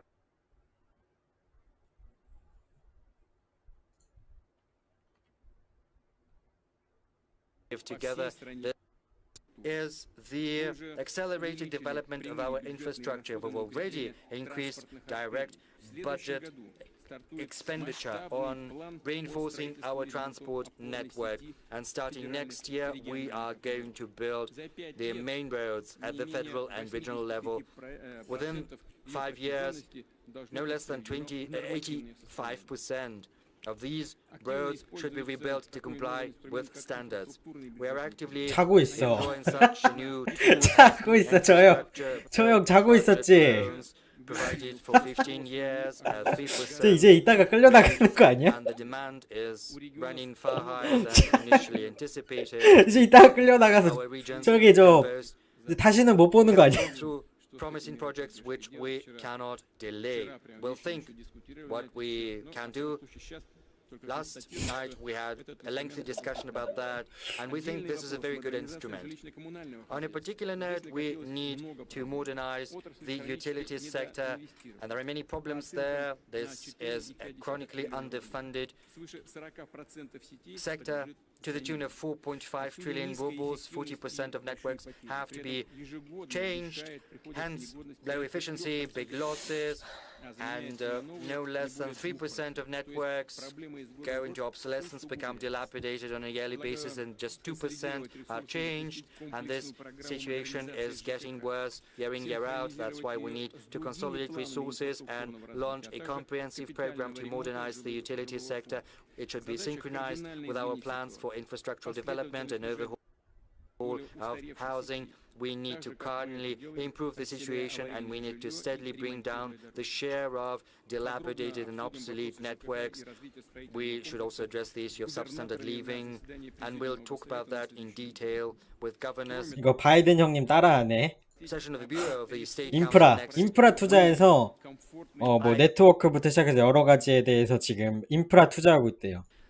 to create a favorable urban environment in small towns and historical settlements. It's a good program, and we believe we need to allocate additional 10 billion rubles on a yearly basis in 2023-2024 to these ends. Additional money is going to be allocated to develop the Russian Far East. I would like to request the government to allocate special limits and set special conditions for these, and under the infrastructure budget loans program and the modernization of the utilities program, our special priority is the comprehensive development of rural territories, because people who live in rural areas. 근데 100억 루블이면 얼마예요? 나 제가 루블은 도저히 얼마인지 모르겠는데. So, I request the government in this regard to allocate additional funds for the relevant state and government program. The financial source for that can come from export fees levied on the sales of 2천억. agricultural goods. 오케이, 감사합니다. It's a constant source. Yes, it can be volatile, but it's going to be on a permanent basis.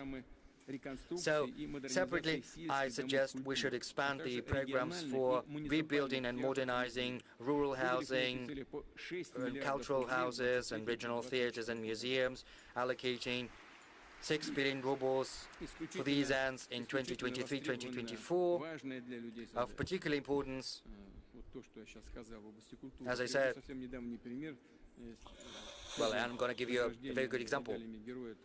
I gave medals to heroes of labor. One of them was Mr. Mikhailov from Yakutia. During the closed-door meetings, he asked to help with building a culture center at his settlement and will help him. But people at all levels say that this is a relevant matter. Let me digress a little bit. I think it's perfectly acceptable here, because the holiday season is starting in Russia. Year in, year out, an increasing number of tourists are trying to reach the marvelous natural spots across our country in national parks and natural reserves. Our estimates say that this year the tourist flow is going to be more than 12 million people, and it's very important that government agencies, businesses and tourists know what's acceptable, what's not, where tourist facilities can be built and where it's categorically forbidden because it creates risks for fragile, unique ecosystems. The State Duma is currently considering a draft law which is aimed at regulating the organization of tourism and specially protected territories. We need to create a civilized foundation for such activities, and in this regard, I would like to say that all decisions taken in this domain have to be carefully thought through. They have to be considered very cautiously. On a particular note, I would like to say how important it is to preserve and protect Lake Baikal.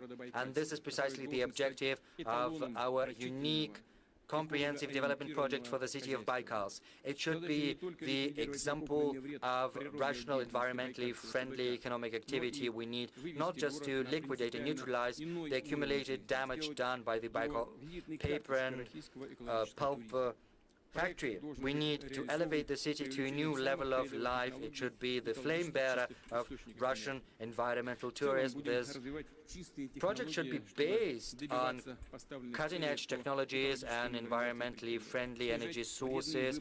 We will use clean technologies and environmentally modernize our enterprises, decrease the atmospheric pollution. We need to create circular economy projects, green projects, preserve the climate. And this is something I spoke about at this forum last year.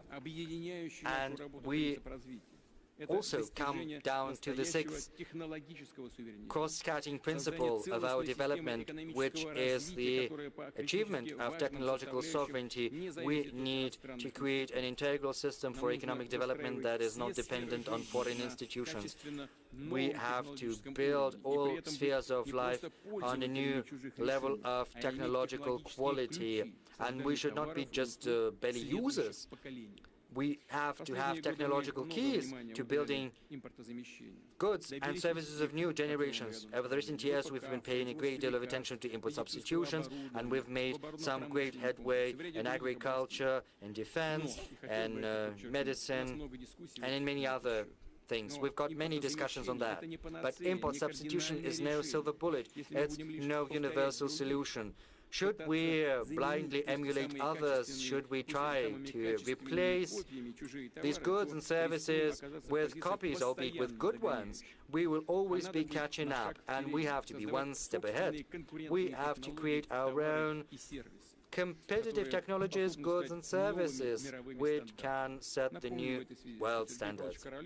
In this regard, I would like to remind you that Sergei Korolev chose not to blindly copy and partially improve on the trophy rockets. He saw into the future, and he came up with a unique package system when building the R-7 rocket, thereby paving the way to outer space for humanity, and he set the standards for many decades to come. And that was the principle example of the founders of many Soviet scientific programs who looked ahead. And based on this groundwork, our researchers are treading and striding forth. Thanks to them, Russia boasts hypersonic weapons, and that's unprecedented. No other countries have that. Rosatom still is retaining the leading edge in nuclear-powered technologies and icebreakers. We have cutting-edge solutions in AI and big data, the best in the world. This technological development is the cross-cutting dimension which is going to determine the future, not just the next 10 years, but also the 21st century. And it's in detail that we're going to talk about this techno-economics at the next session of the Soviet on strategic development.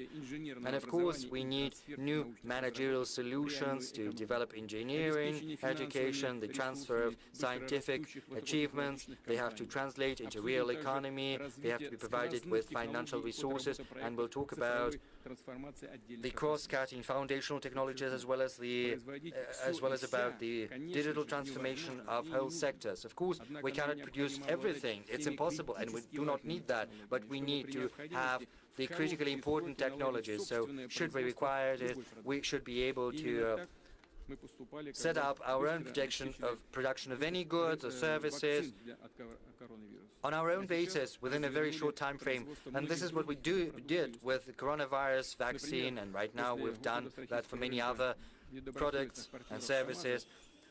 To cite an example, once the irresponsible partners of Kamaz left the Russian market, this niche was occupied by Russian producers, and it's not just about the spare parts.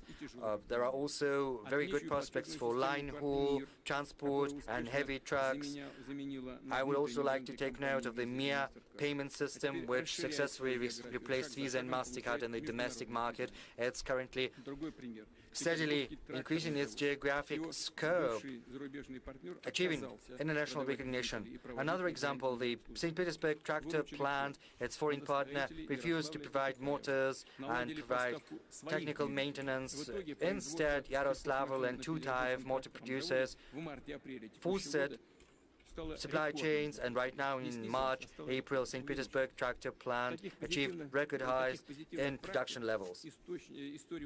And there are many other positive practices like that, and they are becoming increasingly numerous.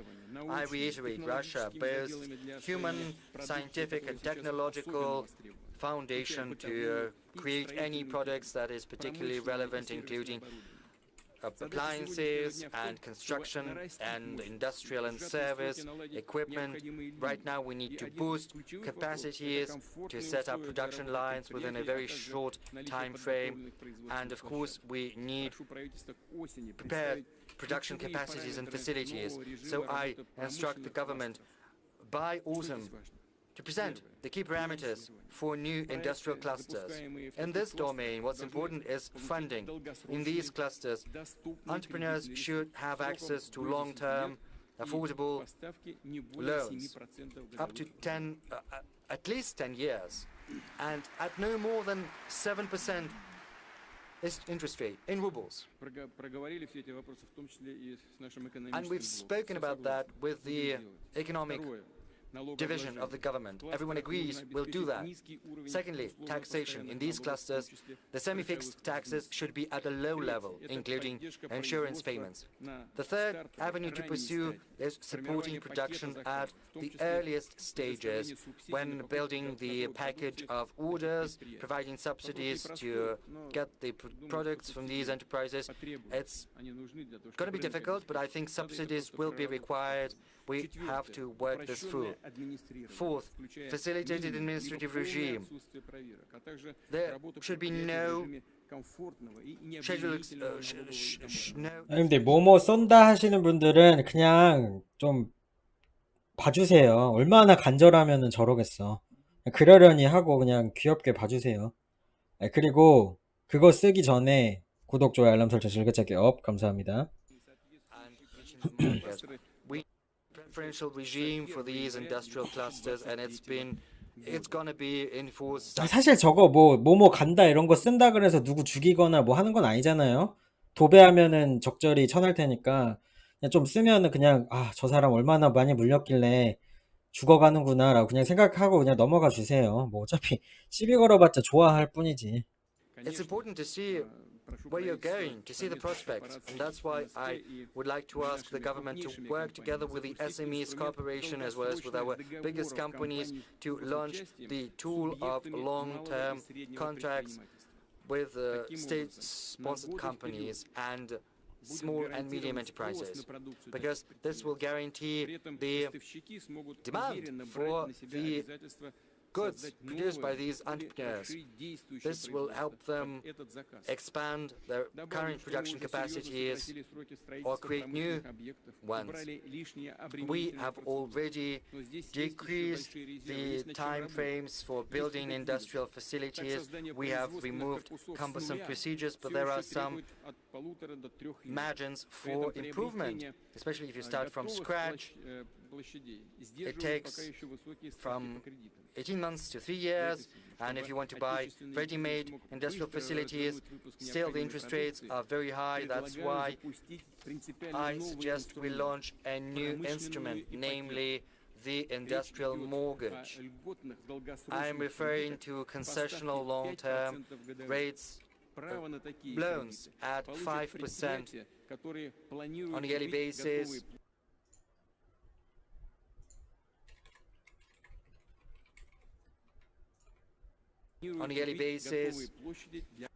And not to tarry to hammer out the details with the banking sector so that it takes up as soon as possible in a fully fledged manner.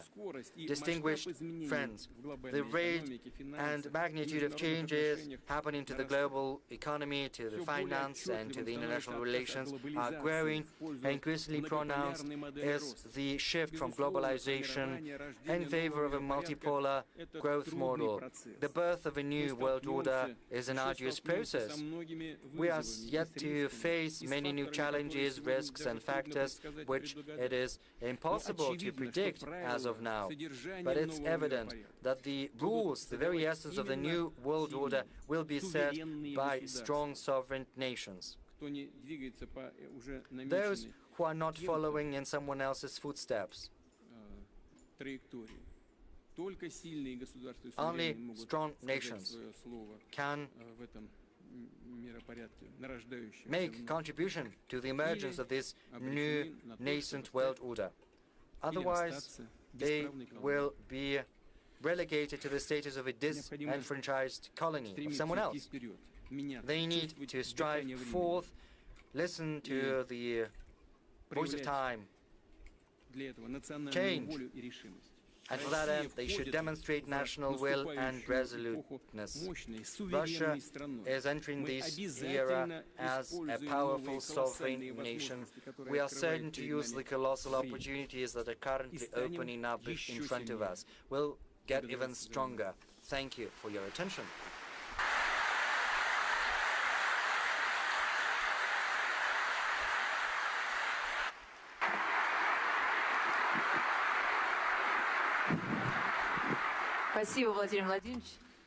Thank you, President.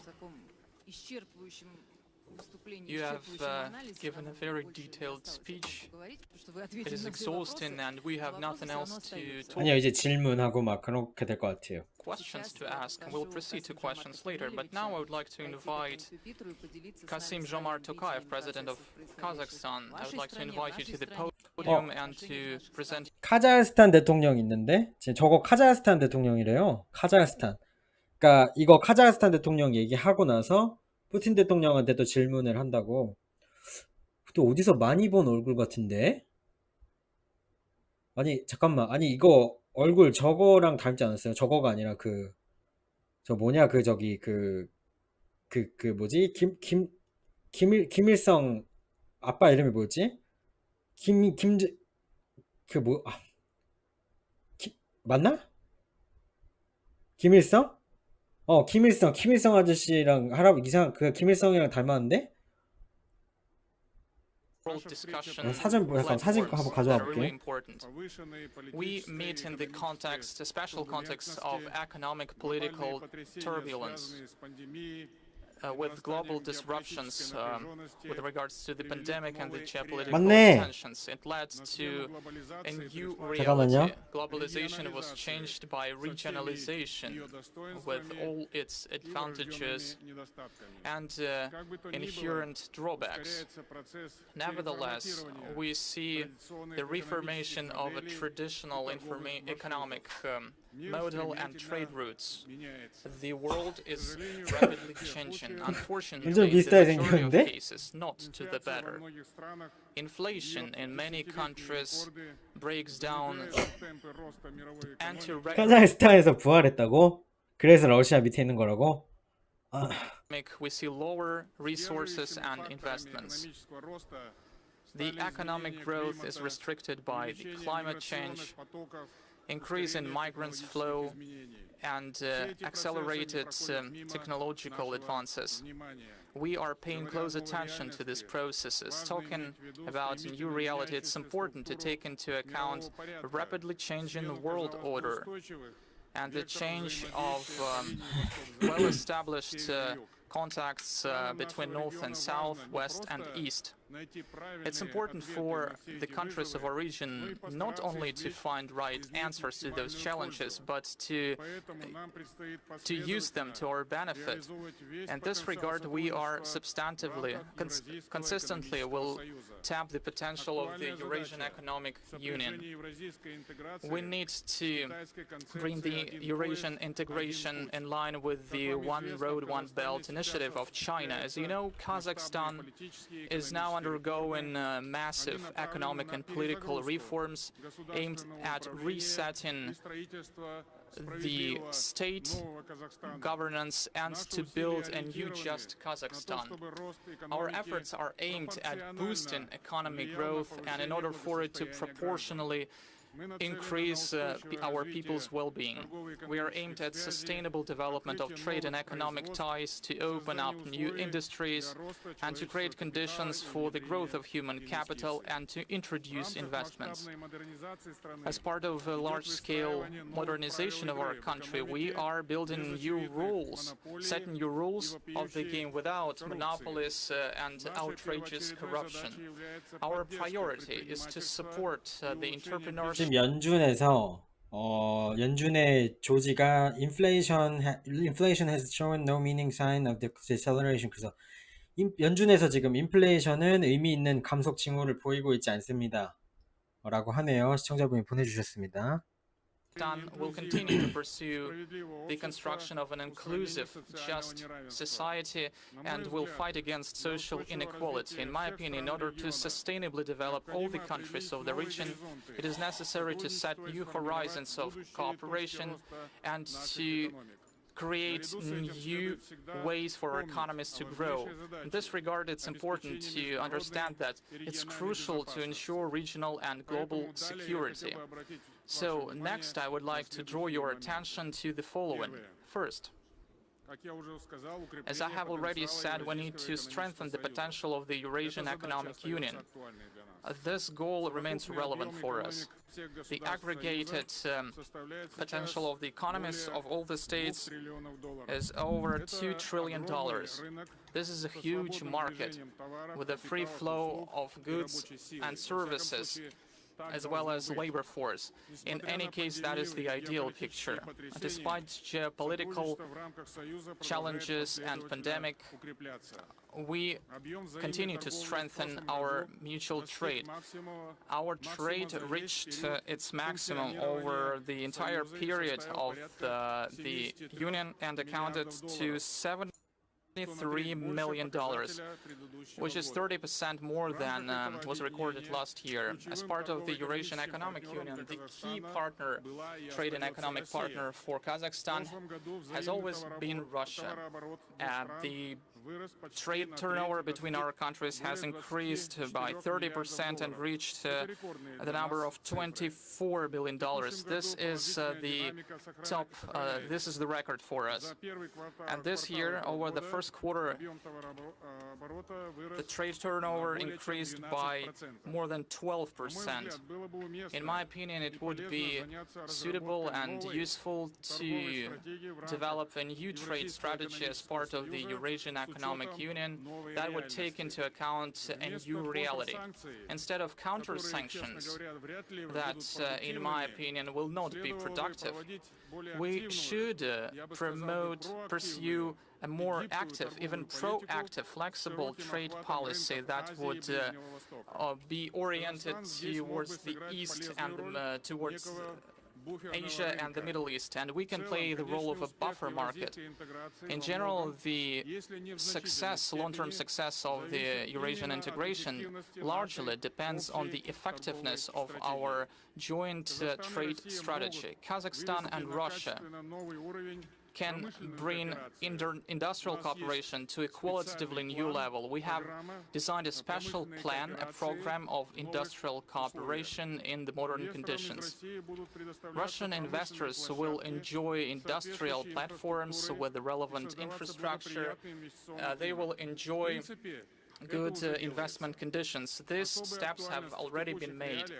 And in the modern context, it's very important to fully tap agricultural potential of our countries. According to the FAO statistics,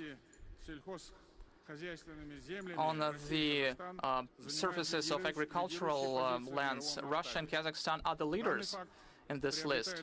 And this fact becomes more relevant in the light of deteriorating world global food security. According to the UN, this year the number of people who face hunger will increase from 270 to 323 million people. It's important to supply the population with reliable food, with good food and water, and this is necessary for the stability. In order for the system to work, we need innovations, cutting-edge technologies, and to decrease food losses. The approaches to ensuring food security should be built both on national and regional levels, including, of course, the Eurasian Economic Union, given the needs and the interests of all member states. Without joint efforts, it's difficult to achieve the goals set in this crucial area. In other words, fighting overwhelming inflation and food deficit, this is our common goal.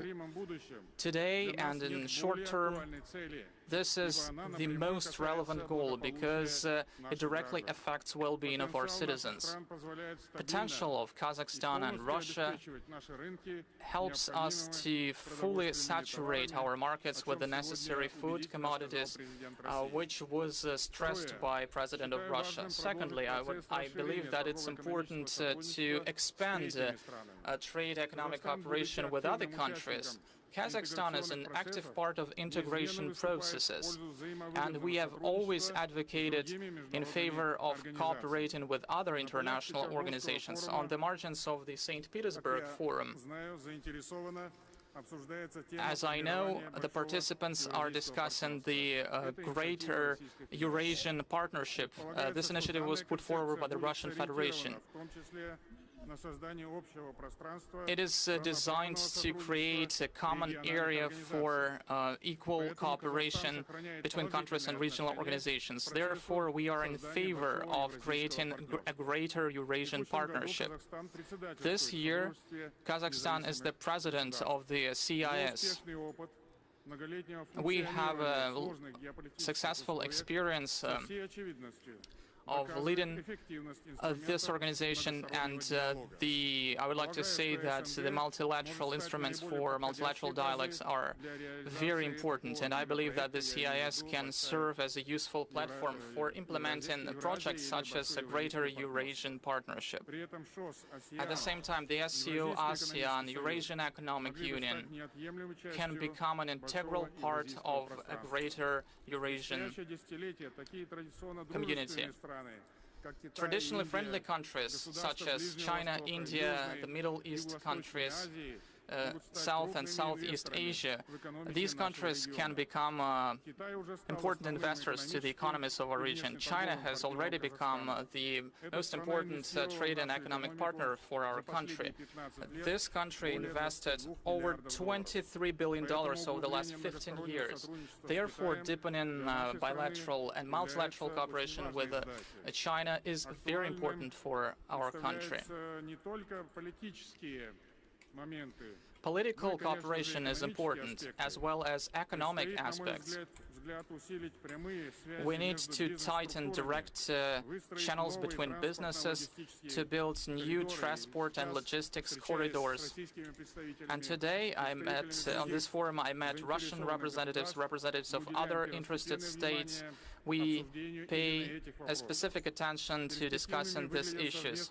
It also looks promising to create a pool of cutting-edge technological projects and reliable transport logistics chains to create new opportunities.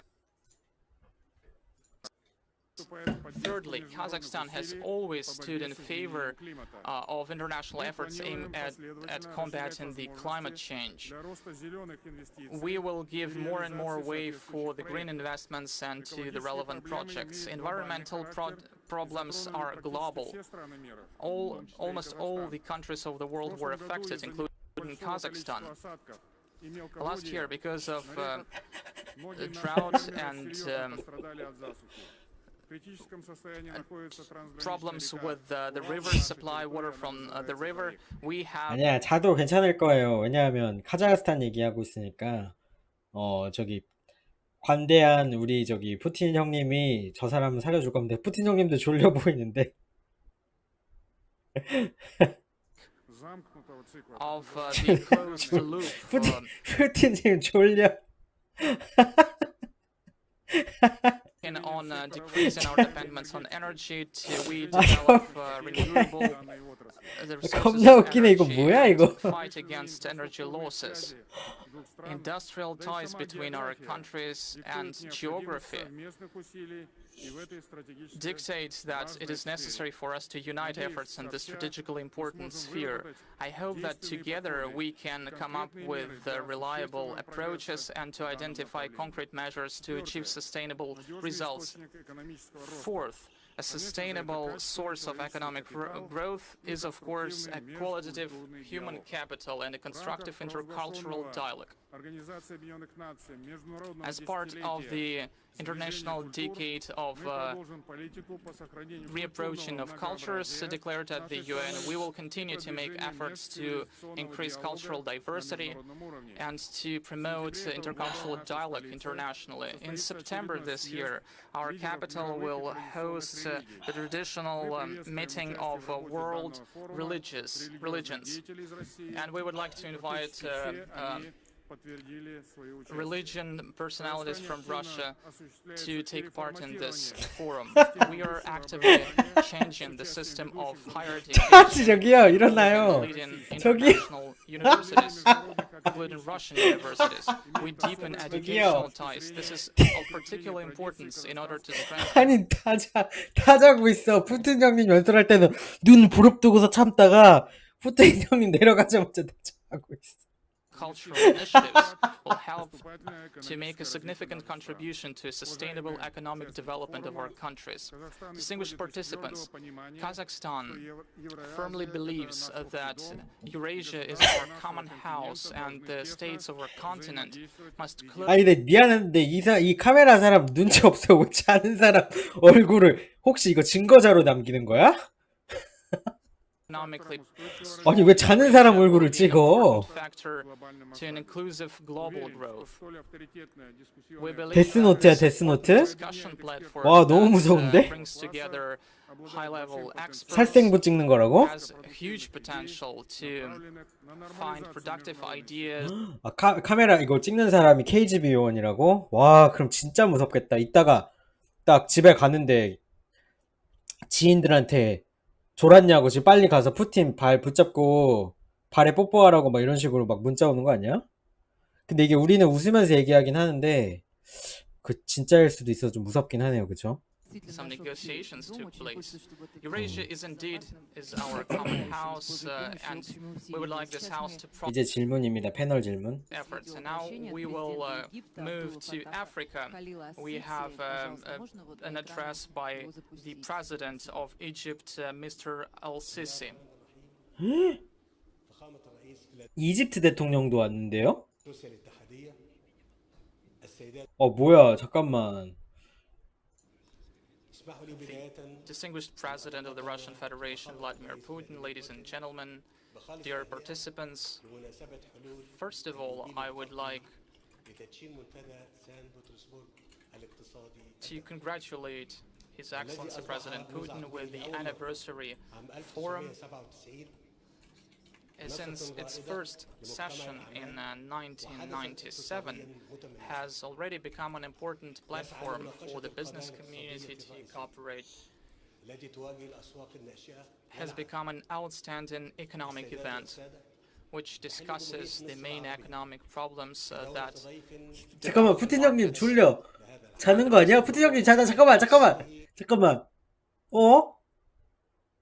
지금 좀 졸고 있어. 지금 이렇게 일어나야 돼요, 형님. 이집트 대통령이 아무리 그래도 잔다. 잠들어. 방금 졸았어 지금. Relations that has emerged over the past few years. This year, the forum is held amid 뭐야 이거? economic and political strategic 화면 크게 해달라고? 알겠습니다. Results of the forum will help to find effective solutions to current problems and will help to overcome, to mitigate the world economic crisis that hit many countries in the world, including the developing countries. At the same time, it is necessary to take into the account the concerns of all countries. That will help to ensure security and well-being of peoples and help to achieve long-term understanding on political issues. This will lay beneficial foundation for the economy, the global economy to grow.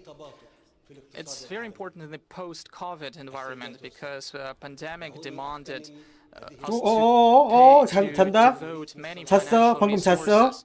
And our economic development has slowed down. Ladies and gentlemen, I would like to take this opportunity and stress that Egypt is proud that 형님 눈을 뜨라고요, 형님. 아니 푸틴님 눈을 뜨세요.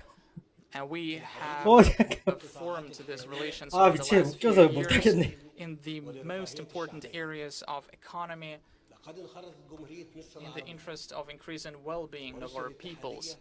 Over the past years, the Arab Republic of Egypt and the Russian Federation were part of large, ambitious projects, which attests to the aspiration of our peoples to ensure further economic progress.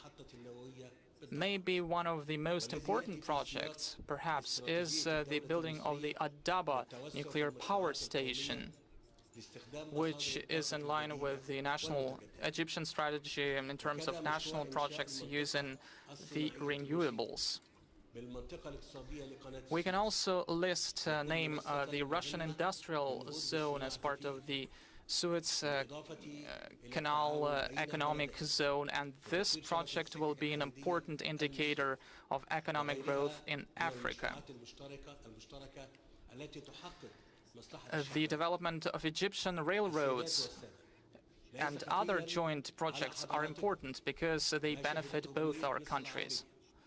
Ladies and gentlemen, it's well known that over the past decades, Egypt lived through important historic events, and it seriously influenced the well-being of our citizens, and our people managed to overcome the crisis thanks to a very concrete strategy for development based on investments, first and foremost investments in human capital, in ordinary Egyptians. It helped to unlock their... 형님들 자는 거 스크린샷 찍어가지고 퍼가세요. 지금 푸틴 자고 있다고. A long-term long-term strategy to ensure social economic development and environment protection. On the basis of this conception, the Egyptian government decided to improve and modernize the legal basis in order to attract investments. As a result, Egypt ranked first among African countries that draw the foreign investments, and Egypt has become one of the few countries in the world that reached significant economic growth of 3.2% in 2021, despite the negative influence of the COVID-19 pandemic on the world economy. Currently, we expect our national economy to grow at a tempo of 5.5% in this financial year. Non-petroleum exports of our country raised to $32 billion. Egypt also reached certain successes in implementing the strategy amid expanding internal potential, domestic potential, in re-implementing agricultural projects by increasing the agricultural areas by 2 million. In addition, we are implementing ambitious transport communication projects. We're building dozens of kilometers of new roads and are developing infrastructure. And this regards the high-speed train project that would connect the Red and the Mediterranean Sea, and it will increase the world trade routes. I would like also to add to this list a number of industrial projects, including the projects on green energy that are being implemented in Egypt. 아, 형님들 하락하는 이유 중 하나 찾아냈습니다. 아니 오늘 무슨 날이에요? 아니 이거 오늘 발표 없다 그러지 않았어? 연준 카시카리 총재가 6월 75bp 인상을 지지했고, 그리고 7월에도 지지할 수 있습니다. 이렇게 밑밥 깔았어. 이게 언제 나왔냐? 11시 5분이면 언제야? 여기 나왔네, 요때. 11시 3분에 나왔네, 11시 3분. 그래? 이거 뭐, 갑자기 왜 내려가나 했더니, 아니, 왜 다 나와? 아까 여기 뭐야, 에스더 조지 캔자스 총재도 나오더니 왜 카시카리도 나오는 거지? 잠깐만요. 이렇게 해드릴게요.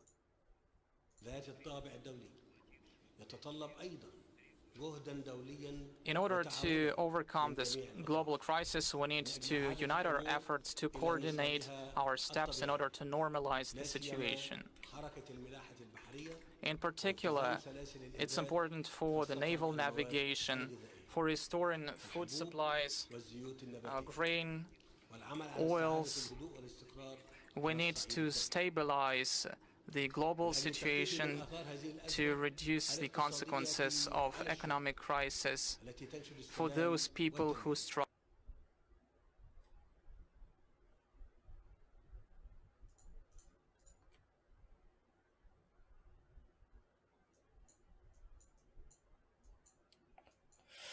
잠시만요.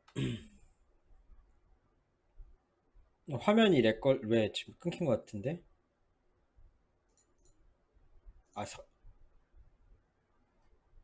Send best regards to the citizens of St. Petersburg, the city of wrestlers, who are very important for the city, and that city is the symbol of openness to the entire world. I would like to thank, in conclusion, His Excellency President Putin for his invitation that he sent to Egypt to take part in this forum as a guest country.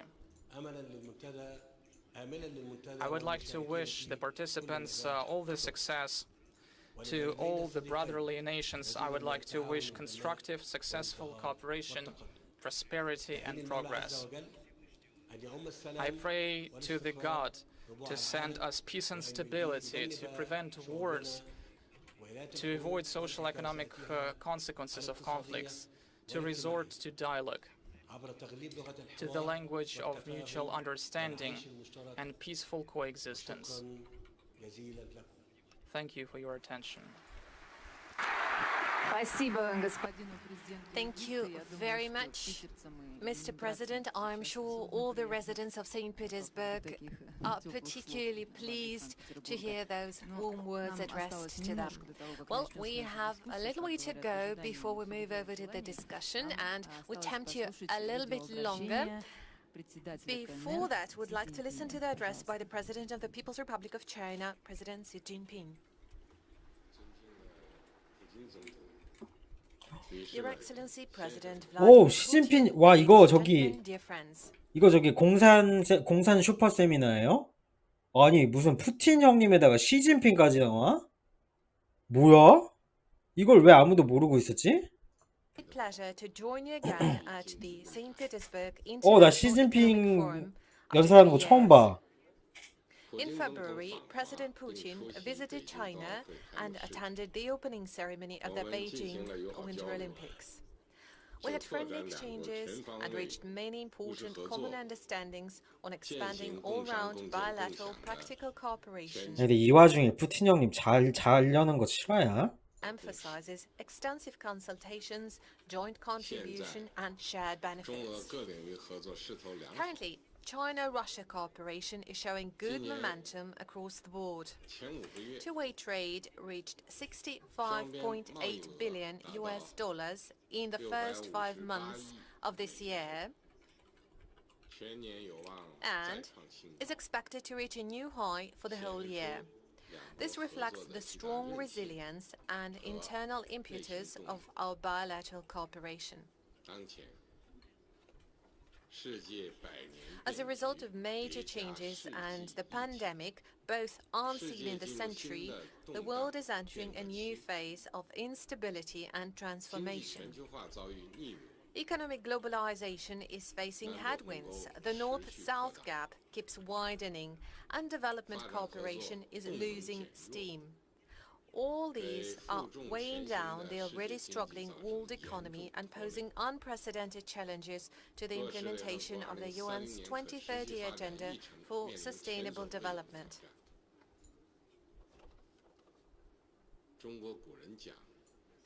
As a nation, Chinese dictum goes, a wise man will always think about potential risks in a favorable situation and look for possible opportunities in times of adversity. Crises and opportunities come together, and a crisis overcome is an opportunity gained. For a crisis to be turned into an opportunity, confidence is the game changer. The more difficult things get, the greater the need grows to stay confident. Last year, I proposed the Global Development Initiative at the UN General Assembly. It has been warmly received and supported by the UN and other international organizations and some 100 countries in the world.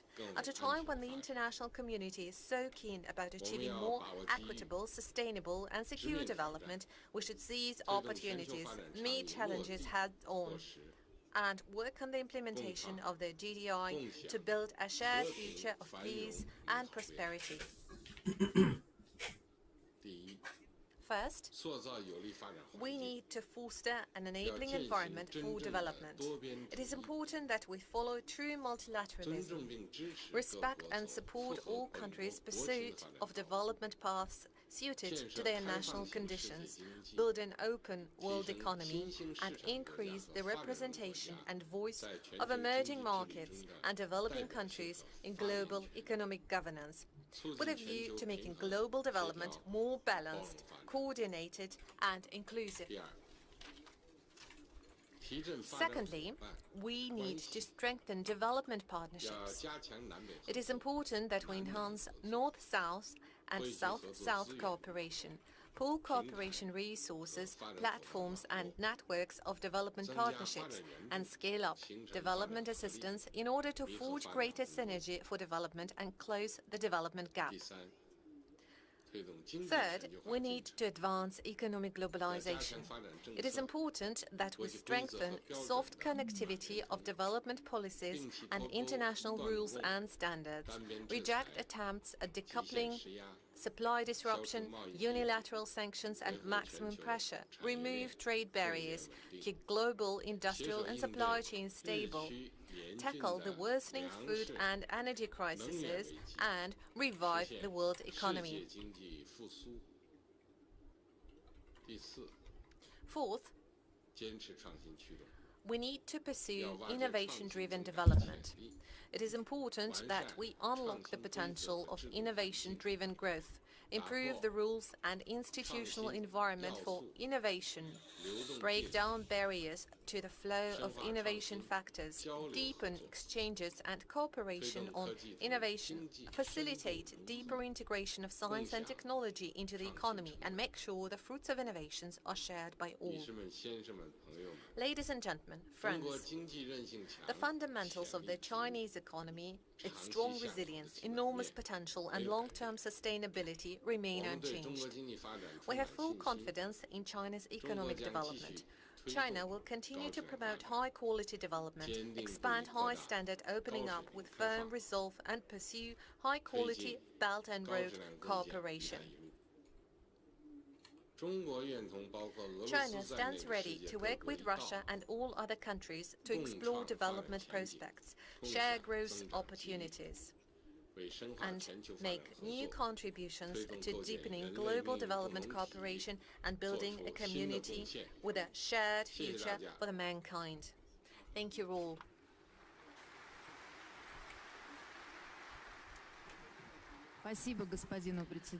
Our gratitude goes to Presidency. It is always exciting to learn more about the Chinese wisdom, learn a few new Chinese sayings. Probably, who knows, the Chinese wisdom is exactly what the world needs at the moment. President Putin, I wanted to show one thing. I wanted to show it specifically to you.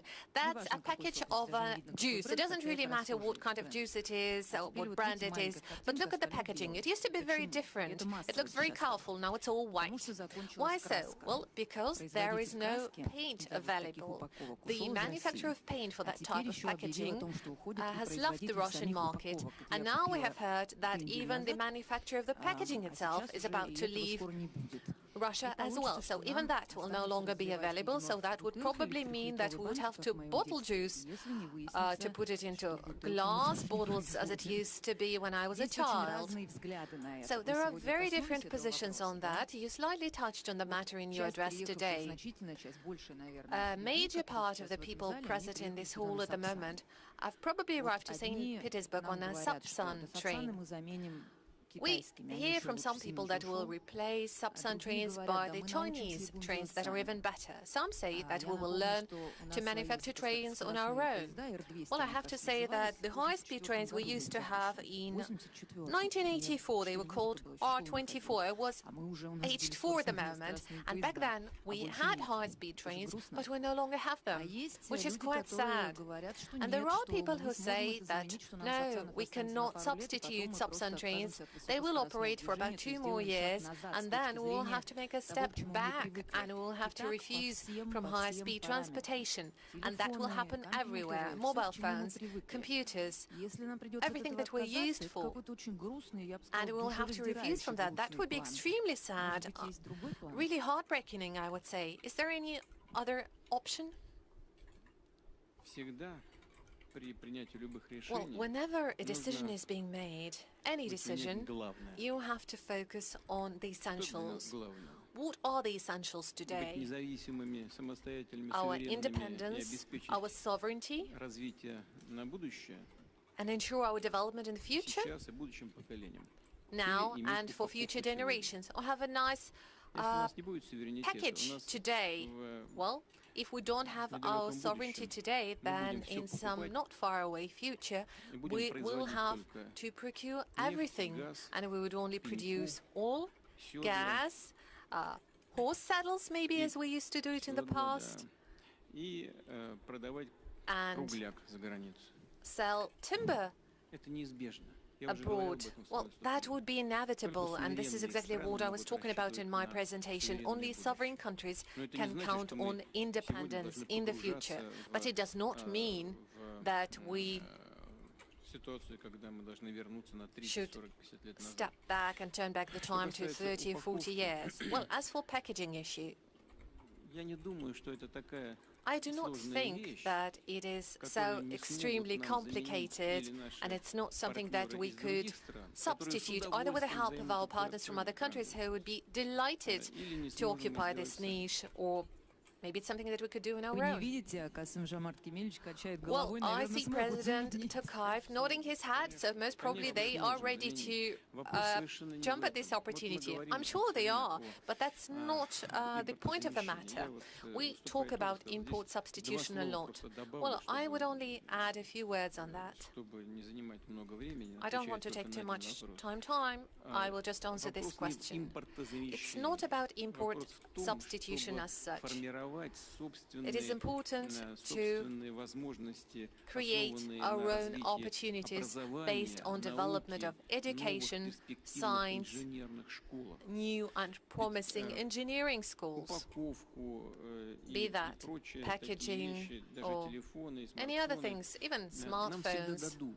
Well, we can always buy it, but what we could never get, and that was never the case, are those critically important technologies. We could never get those, even before, despite all the perfect relations we used to enjoy with our Western partners in the previous decade, and that is the problem. And whenever we want to protect our rights, we see sanctions being imposed and limitations, and that is the problem. That is why that's exactly the spirit that we should use now. The ability to produce critically important technologies based on what we have. If we have this solid foundation, we'll always be able to produce and manufacture all the products that you mentioned, smartphones, packaging, everything. So if we really understand it, and if we focus on resolving fundamental matters, then all the associated problems would be easily resolved. Once again, there will always be other partners willing to take the niche, and they are doing it already. Manufacturers of packaging, paint and lacquers, we're doing it already, and any other staple goods or products related to industrial applications. We can do it all. I have no doubt at all. Yes, some things would get lost, some would be recovered, something would be done on a new base in a much more advanced manner, just like as it always was. So if we talk about some import substitution, some things will be substituted, some things have to be built and developed in a new way on our own production base. Thank you very much. Mr. President, would you like to add something?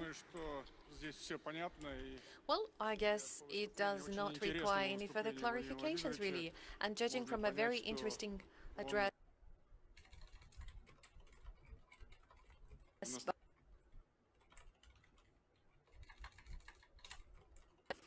exactly, and it's not really time to care about a package of juice.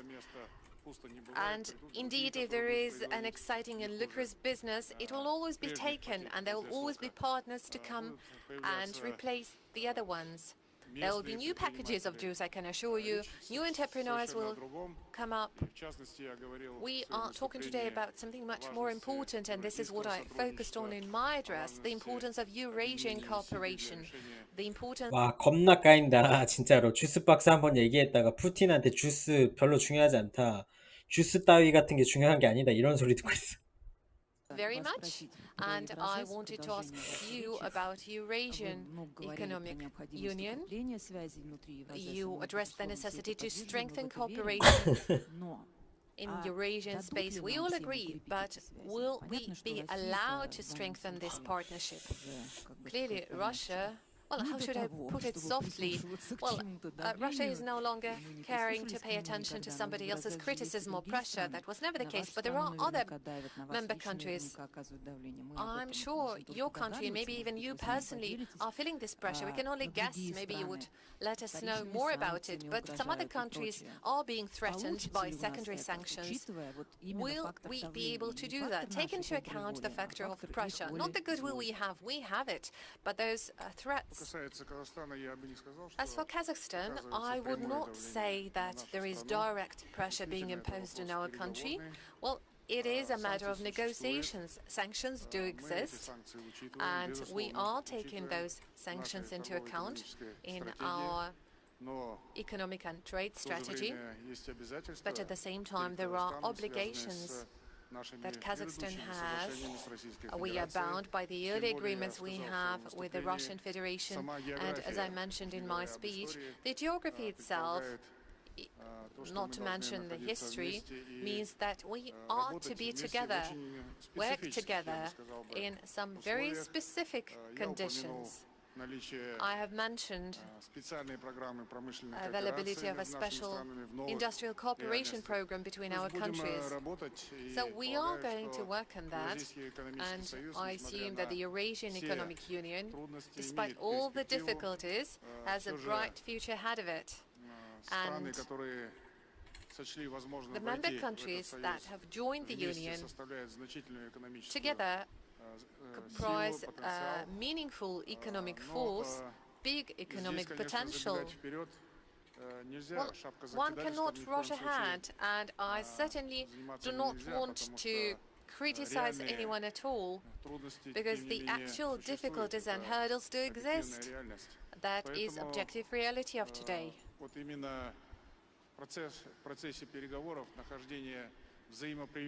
And therefore we need negotiations, and that is exactly at the core of the work that lies ahead of us. That is a very challenging exercise. We need to find mutually acceptable solutions. Take into account the interests of one another. Yes, we do have arguments within the Eurasian Economic Union. We do not only meet in an open format, we do have behind-the-door meetings as well. And I see President Putin smiling at that. Yeah, but we always find a solution, and that gives us reason for optimism. Thank you very much. I wish us all the best of luck in searching those solutions. Thank you. My colleague just mentioned that sometimes we do have arguments. We always have arguments. We always have disagreements. But we always demonstrate respect towards one another, and we will search and find compromises. You mentioned... 이거 영화 대사 아니에요? 영화 대사 인용... 아니 게임 대사가 영화 대사가 무슨 대사 있잖아요 이거? 우리는 항상 해결책을 찾을 것입니다. 항상 그래왔듯이. 이거 어디서 나온 거지?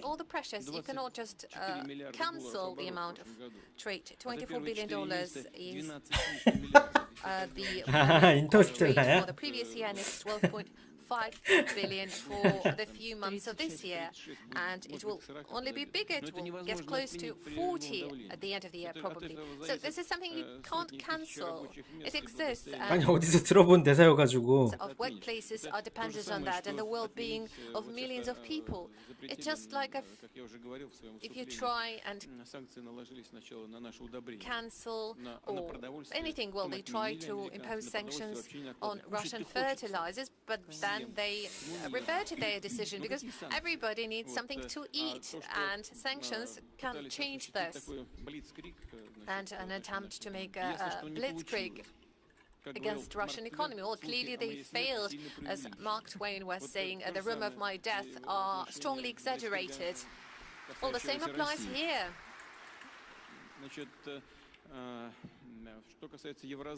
As for Eurasian Economic Union, the volume of trade with all our countries is constantly growing, and it is growing stronger as if we compare growth in the turnover volume with the third countries. And nonetheless, it does not stop the member countries from developing trade with the third countries, and that is exactly how it should be. It's very good. My colleague also mentioned investment from China, but I have to say that Russian investment into Kazakh economy is 7 billion, but there is 20 billion coming from China. That's clearly more. Well, they have 1.5 billion people living in China and only 46 in Russia. Well, there is a difference, but again, 7 billion invested in a very specific production facilities in Kazakhstan are, I guess, meaningful. And we have quite an intensive program of industrial cooperation, which is important.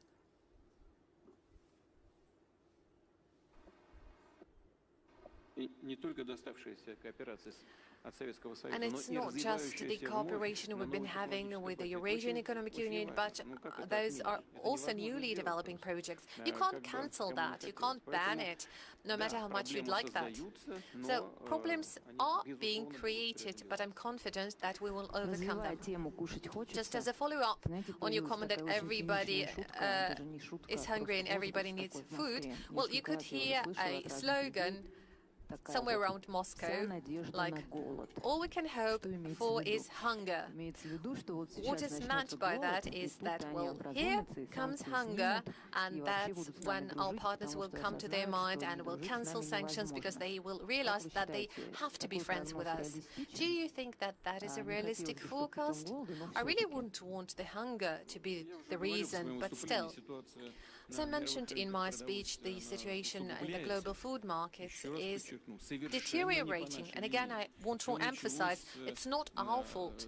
Definitely not. It all started with the skyrocketing inflation and pumping money supply and money printing by the leading economies in the European Union and North America. They created this problem, and of course they made things even worse with sanctions imposed against Russia, primarily the logistical problems, financial services, insurance.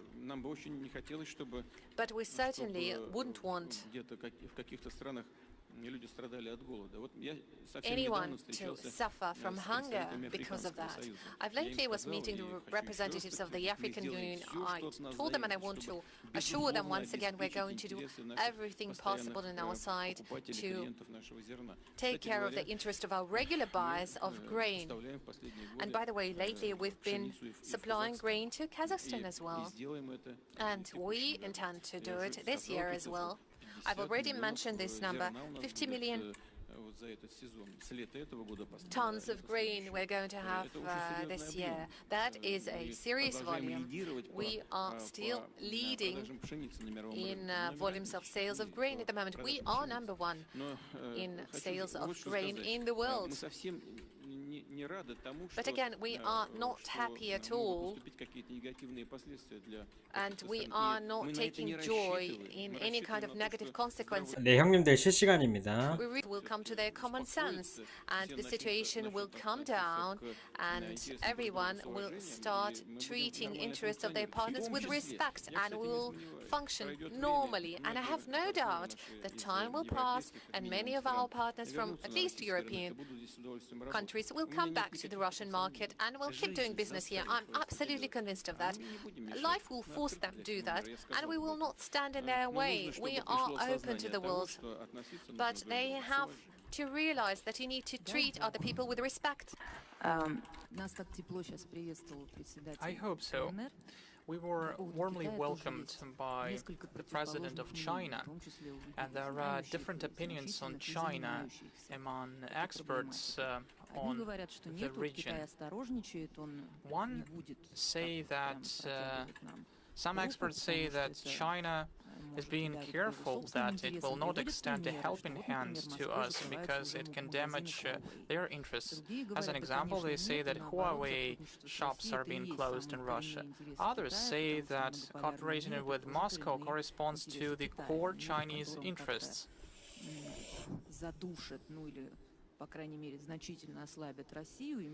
Because the world with much weakened Russia gives less hope to China to hope for a multipolar world.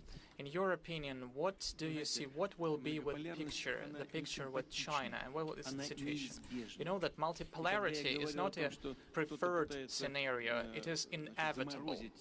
And when we hear that some try to freeze the international relations, at the example of 30 years old, when 30 years ago when the USSR collapsed, but people understand that the changes are inevitable. We see more dynamic polars of power, and many people don't like it. And many people don't like seeing the growth of Chinese might. I highlight that the economy on PPP is China is #1 in this regard. And this is a fact. And GDP per capita is much lower in China than in the United States and Europe. But taking into account the economy as a whole, China is #1. And given the growth tempos of China, it means that China can allocate massive resources to development, to culture, education, science. This is very important, and this creates prospects for the development. The same applies to India, with a population of about 1.5 billion people, market economy. It has been dynamically developing. Prime Minister Modi is a very progressive man, a very smart man. Take, for example, Indonesia, with a population of 300 million 말로 people. 해드릴게요. This is 푸틴, the largest country with the largest share of Muslim population. It's also developing. Putin. Africa has been developing. Latin America has been developing. Yes, these regions have their problems, but everyone has problems. But the potential is colossal, and it cannot be disregarded. The multipolar world is inevitable. And those who try to desperately preserve the unipolar world, they are making a terrible mistake that will be very costly to them. I have no doubt about it. It is not a threat, it's just a matter of life. This is a fact. As for the People's Republic of China and our relations with China and Asian countries, we have started intensifying our cooperation not recently, but we have been doing it because Asia and China are the new centers for global development. Everyone understands it. Everyone sees it. Take a look at the GDP growth in China. Yes, it used to be 7+%, now it's 5%. It was inevitable, this drop, but they are clearly leaders in this regard. The GDP growth in the United States was around 1.7% GDP, if I'm not mistaken. In the Eurozone, it was even lower. In Asia, the number was 5% or even more. So these are the global trends. And we are building our relations in line with these trends. We have been doing this for many years. Our trade turnover is $140 billion. And this year we'll see a record high number in terms of trade turnover, not because the current political situation forces us to do it, but it's about an objective global picture. We are interested in cooperating with China. It is beneficial to cooperate with China, given that bilaterally we have very good trustful relations and personal, friendly relations with President Xi. And it lays a good foundation for building interstate relations. However, it doesn't mean that China has to play up to everything we do, has to follow us in every endeavor. We don't need it. We understand that China has national interests, and we understand that, as we do, the Chinese leadership is guided first and foremost by their national interests. But our national interests do not contradict each other. And if we have some arguments, and of course there are some issues that we do not share opinion on completely, but on an interagency level, we always find solutions, and I'm confident that it will be the case in the future. You have just said, and you have been saying this over many years, about the entrepreneurial liberties for doing business, and you are saying that this is the way forward for us, the way to development. This will be key in overcoming these colossal sanctions that were destined to destroy us. And the president of Kazakhstan, Mr. Tokayev, has recently said, I quote, "In a new just Kazakhstan, there must be no room for corrupted judges and law enforcers," end of quote. I don't know what is the situation in Kazakhstan now, but Mr. Putin, I'm afraid that I will disappoint you, but the situation in Russia in this regard with corruption is somewhat deplorable, because the number of people sent to pre-trial detention centers, the number of businessmen sent there remains the same. So you know that in America there is a deep state. We have an anti-state that doesn't listen to you and doesn't respect the current legislation. This is deplorable. Maybe we can adopt a tougher stance on it, for example, to enshrine it into our legislation, to forbid those people being sent to the pretrial detention centers. I think that those people who are sent there, they are less harmful than the system itself, because this system protects the interests of some unscrupulous people. This is a very sensitive matter. I have already mentioned it, and you have been speaking on behalf in the interest of businessmen. I understand these concerns. This is what I was talking about. This was the reason why I was talking about it. But there is the other side of the medal, the interests of people, of ordinary citizens. And if they see that if there are illegal violations, the violations of the law with regards to businessmen, then ordinary people think that they ask themselves a question: why aren't state protecting us? So the situation is not easy here. You have just mentioned the fact that we are facing pressure. But let's go back to realities. Our neighbors also face such a pressure. Our partners saw their property being taken away. They were punished for working in Russia. Where are those principles of inviolability of private assets? Sanctions hit hard against people who have absolutely nothing to do with the state, have absolutely nothing to do with the decision-making. Those are the physical persons who work in good faith, and they didn't violate any legislation, not in Russia, neither in other states. This goes beyond every single rule. This is insane. And many people who were part of the Western economies, they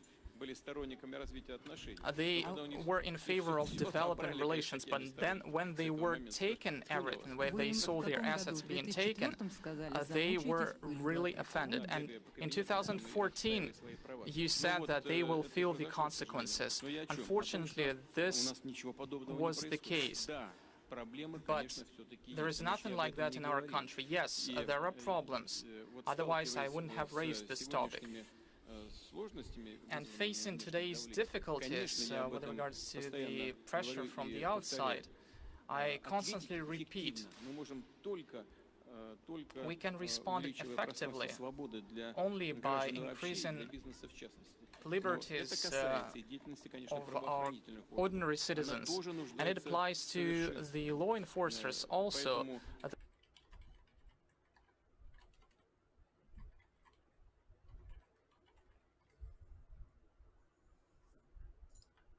Law, it means that these criminal cases were initiated in order to apply pressure against some personalities. So, but most important here is not to turn a blind eye to it and hide away from it, but we instead, without violating the interests of society, 네, 라이브 we will 맞습니다. try to improve the law enforcement. We will try to make it work to the benefit of the society. And we would like to help the businessmen who saw their patriotism, who are working effectively. And those packages will be manufactured by the businessmen of Russia. We understand it, and we will do everything that depends on us in order to support those people. And we will improve the law enforcers' actions. Of course, there are unscrupulous people working there. Take a look at the number of people who are being sent to prison and who were former law enforcers. The number is quite big, and we are working on sending to prison every unscrupulous person there. And so we're trying to improve the system so not to have as less outside pressure as possible. We understand it, and we're working consistently in this regard. As for Kazakhstan, we have discussed these issues with the incumbent president for a number of times. He pays attention to fighting corruption. On IT, many specialists I would like to mention, they go to Kazakhstan because Kazakhstan has created good conditions, and we will follow the example of Kazakhstan and we'll bring them back. Thank you very much for complimenting our country. Indeed, we are creating the best possible conditions for our Russian colleagues and friends to work in Kazakhstan. I understand that their relocation may not be permanent, and they may come back to Russia at some point. But at this, we need also to cooperate, and we need to screen off those people who decided. And it is impossible to screen off those people who want to work in our country. As for the law enforcement agencies reform, I understand I concur that this problem is very difficult to resolve, and this problem cannot be resolved in a blink of an eye, because people, this problem needs to be resolved because people see the problem and it leads to social depression. Therefore, I established a special commission on returning state assets that were illegally privatized with the use of administrative political resources. Apart from that, I established a commission headed by the Prosecutor General that will be in charge of returning financial assets that were illegally transferred abroad. I understand that this is a difficult task because we'll have to work in line with a lot of procedures, but this has to be done. As for the law enforcement agencies reform, in September I will declare a new package of reforms aimed at changing the format of the judicial system. This is a very relevant problem for Kazakhstan in particular. Now we are pursuing police reform.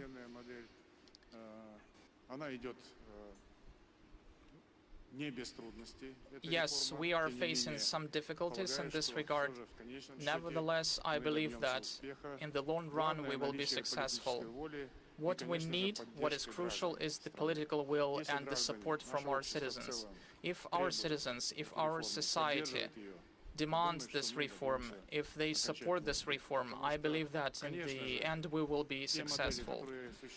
Those models that exist. 근데 카자흐스탄 얘기 지금 경찰 개혁 얘기하고 있으니까 아주 잠깐만 부탁드립니다. 구독, 좋아요, 알람 설정 해주시면 다음 주에 파월 형님 2번 나와요. 연속으로. 다음 주에 파월 형님 상원이랑 하원 나와가지고 두들겨 맞으니까 이거 같이 한번 시청해 보시고 뭐 금리 얘기도 많이 나올 것 같으니까요. 그리고 일요일날 새벽에 되시면은 팬데믹 이후에 통화정책에 대해서 진행하니까 그것도 같이 보러 오시면 좋을 것 같습니다. 제가 다 미리 커뮤니티에 올려놓겠습니다. 카자흐스탄 사람이라기보다는 카자흐스탄 대통령이에요. 지금 카자흐스탄 대통령, 이집트 대통령, 시진핑 대통령, 푸틴 대통령 이렇게 나왔어요.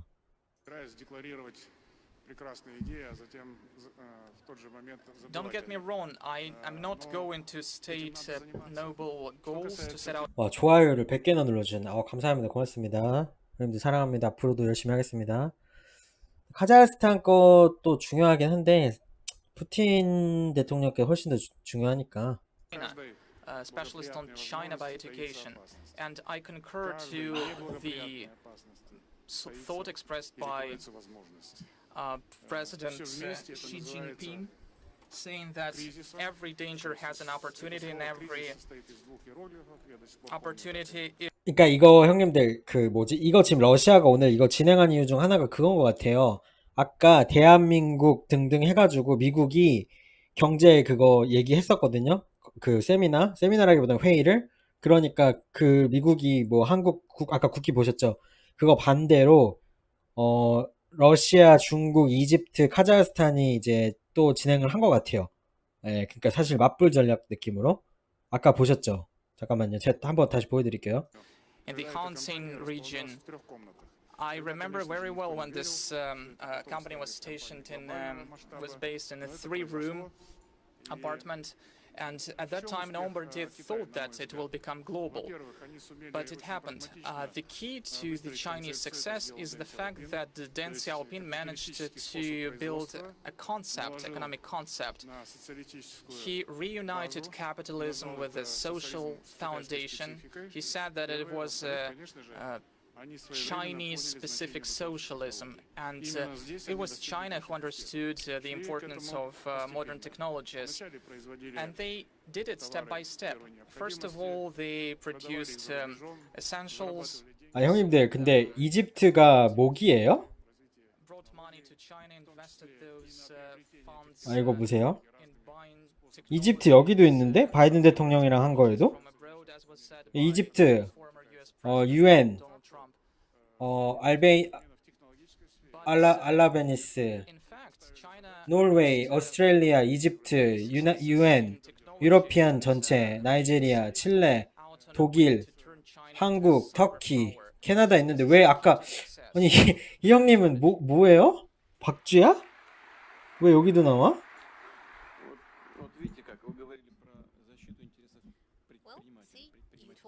About the importance of protecting entrepreneurs' rights. Well, actually, you addressed this matter, President Putin. 양다리야? Yeah, all right.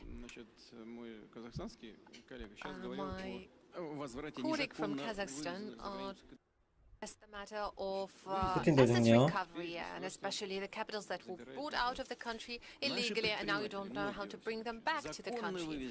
Well, in Russia, many entrepreneurs, many businessmen took money away abroad legally, but this money was taken away from them. They were ripped of their money. That's exactly what I'm talking about to you now. You make sure you invest here at home, and we will take care of your investment. This is exactly what we're going to focus on. Well, I remember you once told it to our Polish colleagues, all you have to think about is about your home. And President Putin, when you're saying that it's somewhat better out there, better abroad, well, you have to be a complete idiot or a moral really hypocrite to believe that the West lives the values that it has been feeding to us as the only truth, the right of speech, right of property. I'm saying that as the editor-in-chief of RT, that they closed in a day, and now they approved the extradition of Julian Assange that will be put to prison for 175 years. He is to die in prison. It's very difficult for me to say it. He was a former employee of ours. He had a program, and he's an outstanding journalist, and he will be put to prison for the work he's been doing as a journalist. So what kind of property right can we talk about when we see that happening? It is exactly not what we believed in the 90s, but we're not there. We are here. So coming to this matter, I'd like to ask you about the administrative guillotine. You probably remember that the government presided by Medvedev launched this process, but we still don't really have it. And those rules and regulations that many agencies are guided by whenever they come with their inspections and audits were written back in the 70s and the 60s, and they are totally outdated and are really difficult to comply with. Technically, it is virtually impossible. Maybe they were up to date back then. They protected consumer rights, which is, of course, important. You have to control what's happening, otherwise we would end up in fire safety being violated everywhere, and would see even more tragedies of business offices and shopping malls burning down and people dying. So you really act as a surgeon very specifically, very carefully, and I'm confident. 형님들 이거 끝나면은 좀 기다려주세요. 연준 통화정책 보고서 나왔어요. 연준 저기 통화정책 보고서 나왔습니다. 방금 나왔어요. 아씨 미치겠네. 너무 힘들어서. 이거 몇 페이지야 이거? 77페이지? Mr. Medvedev was talking about when he was a president. You wouldn't have 33 inspection, you would have 133. Well, I'm ready to believe it. Yeah, so I would still say that this guillotine is working. There are hundreds of outdated rules and regulations that have been cancelled. 내가 일단 보고서 보고 있을게요. 잠깐만. No longer valid, and I'm confident that if we would give the representatives of the agencies present here in the room to have a word on that, I'm sure that they could confirm my words. But at the same time, many would agree to what you are saying. Indeed, not enough is done there, and that's exactly what I'm saying. We need to cancel all the audits and examinations that are not really needed, all those inspections that are not necessary. So all those inspecting bodies should only come and check when there is a risk posed to life and health and well-being of people. Otherwise, it could be. 저것부터 뭐라고? 잠깐만요. 거의 다 끝난 것 같긴 한데 저거 제롬 H 파월. 제 파월 형님이 직접 사인하신 겁니다. Statement of long-run goals and monetary policy strategy. The Federal Reserve Open Market was firmly committed to fulfilling its statutory mandate from the Congress of promoting maximum employment, stable price, and moderate long-term interest rate. 장기금리 컨트롤, 그리고 뭐 이거 항상 하는 얘기죠. 물가 안정, 그리고 저기 그 최대 고용, 이거 세 개는 뭐 본인들이 항상 한다는 거니까 항상 얘기하는 거고요.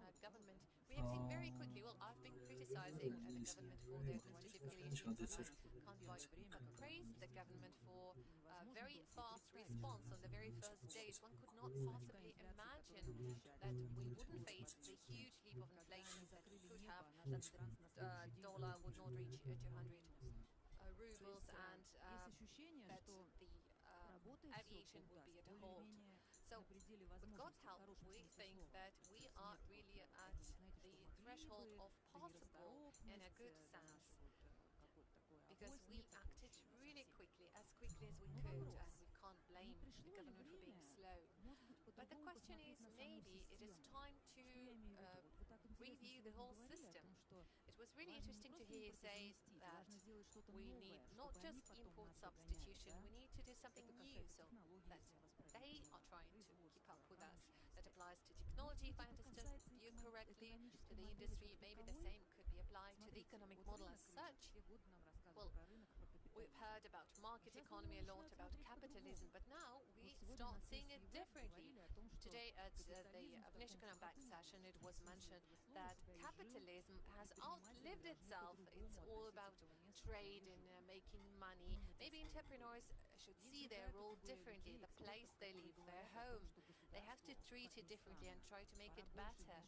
And probably there should be more interferences in economic processes. Elon Musk could never be Elon Musk if he was just an entrepreneur. He is living from the orders from Pentagon. You could also say that BBC is an independent broadcaster. Well, I could argue that. So maybe the government should support economic activity in a way to create new economic models. What do you think about it? Well, I've addressed this matter publicly at one of the online events we've had. I was saying that the earlier models of capitalism have somewhat outlived themselves when you only focus on making profits. And the world is moving to a stage of development when it is important and everyone is actually forced to think about something bigger. If we keep going this way, then the world will be totally out of balance and the threats are becoming imminent, and that is the challenge of the time. If we want to preserve this fragile balance, we need some kind of rebalancing.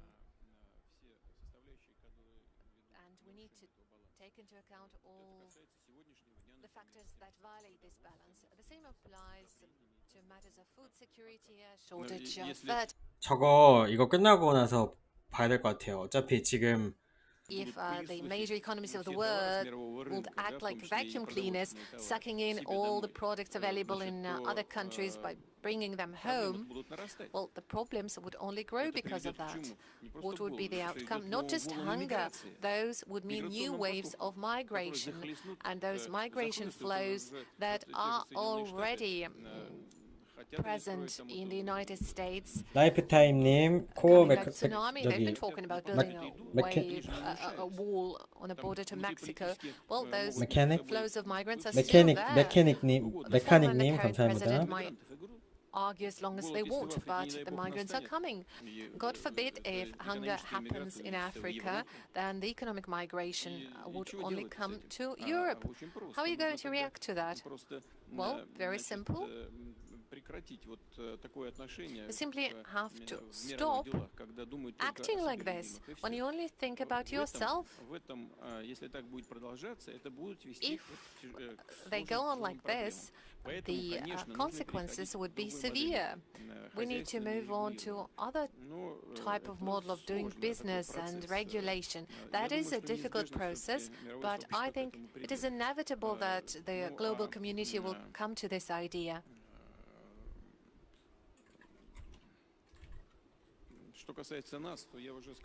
As for us,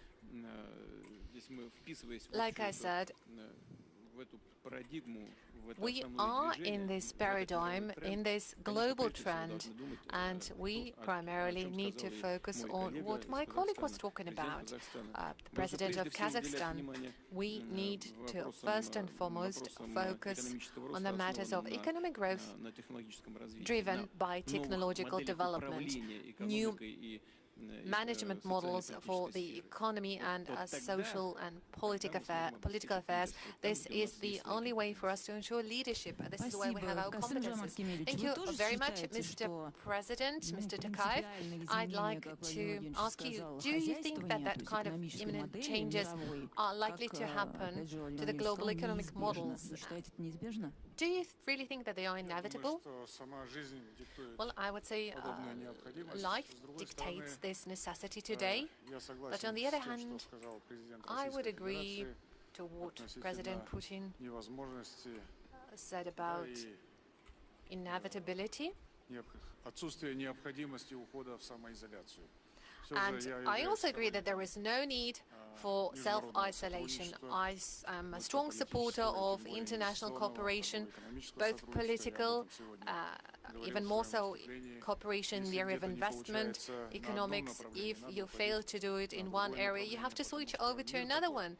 The world is like this today.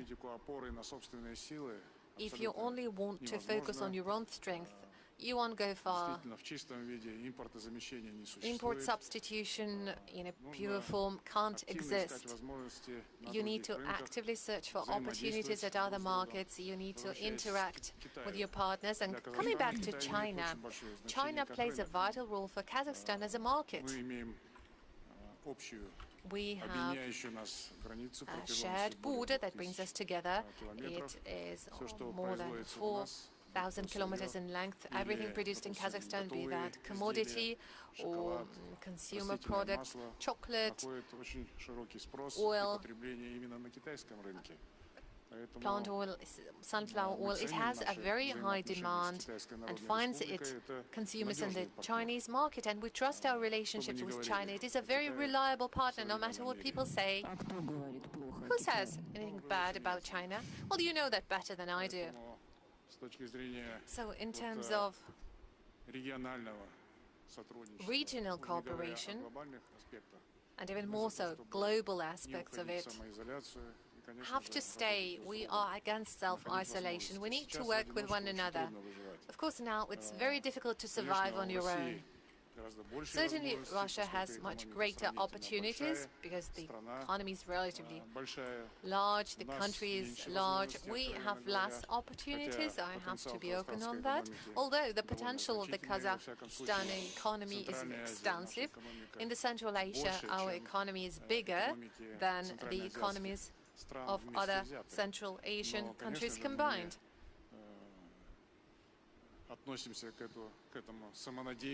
But we don't want to be too hopeful here. We want to remain in shape, and we are always on alert, because one thing is to achieve success, but it's something very different if you lose everything you've conquered, and that can be done very quickly. All the strengths you've gained can get lost.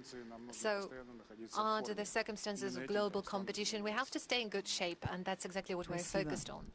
Thank you very much. Now let's move on to another topic. Inevitably, we have to talk about Ukraine. I guess no discussion can happen today without addressing this matter. But before I ask my question, I'd like to make use of this opportunity, and I'd like to 이번 주제 우크라이나. a year ago with you and the representatives of the Russian media. We just got back from Donetsk with our colleagues, and we were very affected by this trip. And we asked you whether Russia has any plans to support those deeply troubled people. They looked at us with hopes in their eyes. They had nobody else to hope for. And it felt very difficult emotionally. We had a lot of compassion and sympathy for them. And you told me back then, well, don't worry, Margarita, we are not quitting on Donbas. And many people, well, luckily not that many. There are some people who are saying that they are ashamed of being Russian, ashamed of coming from Russia. Well, back then, we felt ashamed. Now we are ashamed no longer.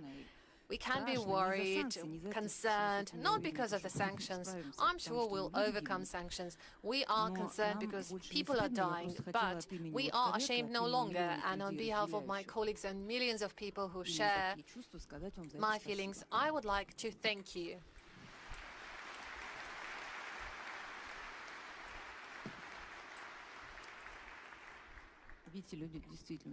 Well, see, the audience is sharing my sentiment. Nobody asked them to clap and to applaud. Well, thank you for that, dear audience. Now, my question. We all know what the majority of people are afraid of in our country due to this situation. That is exactly what the people on the liberated territories are worried about. People are afraid that we are going to leave them alone. We're going to quit. We aren't going to quit, are we? Well, the first part of your question, if I may first. You mentioned that some people say that they're ashamed of being Russian. Well, only those are ashamed who do not see their destiny tied, lives of their children tied to our country. They're not just ashamed. They simply do not want to encounter any trouble in those regions of the world where they want to live or want their children to grow. Well, those are exactly the people who are worried, and people who think, people who see their destiny tied to Russia.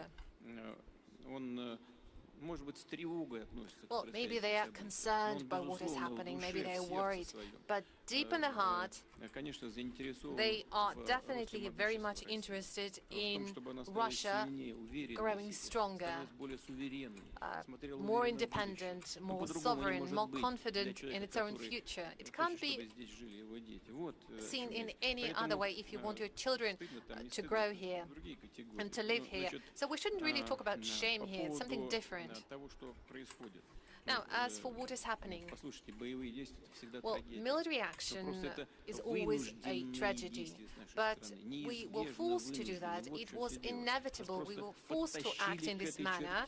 We were forced to do that. We were really pulled to this line. And look how it all happened. No matter what kind of pro-Western governments are there in Ukraine, we worked all right with all of them. President Yushchenko, Madam Tymoshenko, they were completely pro-West. And the so-called civilizational choice. What kind of a choice is that? They have stolen money from Ukrainian people, have hidden the money in the banks, and now they're saying that they want to protect Ukrainian people. And the best pretense for doing that is to say that that's civilizational choice. And now they started doing anti-Russian policy, hoping that no matter what they do, their money is safe there. Well, that is exactly what is happening. Look what they do. No matter what they do, it's okay. They're not punished for that. And that's exactly the point of the so-called civilizational choice.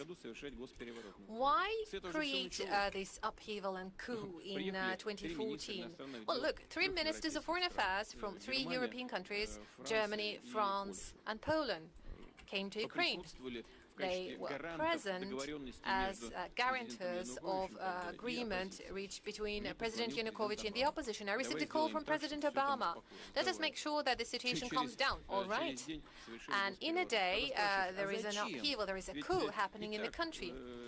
Why? Why do that? The opposition would come to power in a democratic way. Why not do it this way? Go to the elections, volunteer and win the elections. Why create all this bloody mess, this upheaval? And now they're saying, well, we shouldn't remember that. Oh no, we will always remember, because that is the root cause. The reason for what happened are those people who made this upheaval, this coup, and they signed a paper of agreement between President Yanukovych and the opposition. What have they done? They've created a coup. They promised a peaceful process. What were they supposed to do? They were supposed to come and say, no, it can't work this way, guys. You have to come back to a proper political process. We need elections. And that would be it. No, they started giving cookies to the protesters and supporting this coup. Why? And hence what was happening in Crimea. No, they didn't want to respect the choice of the Crimean citizens. And then the first sanctions were slapped on Russia. Twice, thrice, there were big-scale operations in Donbass, firing on people. No one blinked or batted an eye. Then the Kyiv authorities decided to renege on the Minsk agreements, but they were okay with that once again. That's where it all has come from. Moreover, they started to build an anti-Russian springboard in Ukraine. Imagine we were trying to build something like that somewhere next to the US border, somewhere in Mexico. No one is even thinking of doing anything similar next to the US. In the past, we even removed our military bases from Cuba. No one would ever entertain such a thought, such an idea, whereas they do exactly the same to us. Thousands and thousands of times, hundreds of times, we were saying, let's come to an agreement, but no, they wouldn't do that. Where does this disrespectful, negligent attitude towards everyone, us included, come? Well, it comes from the sense of their own magnificence which appeared after the collapse of the Soviet Union. I already said what we are gonna do. We are going to protect the interests of these people. Our guys are fighting there, they're giving their lives, but there's no other way.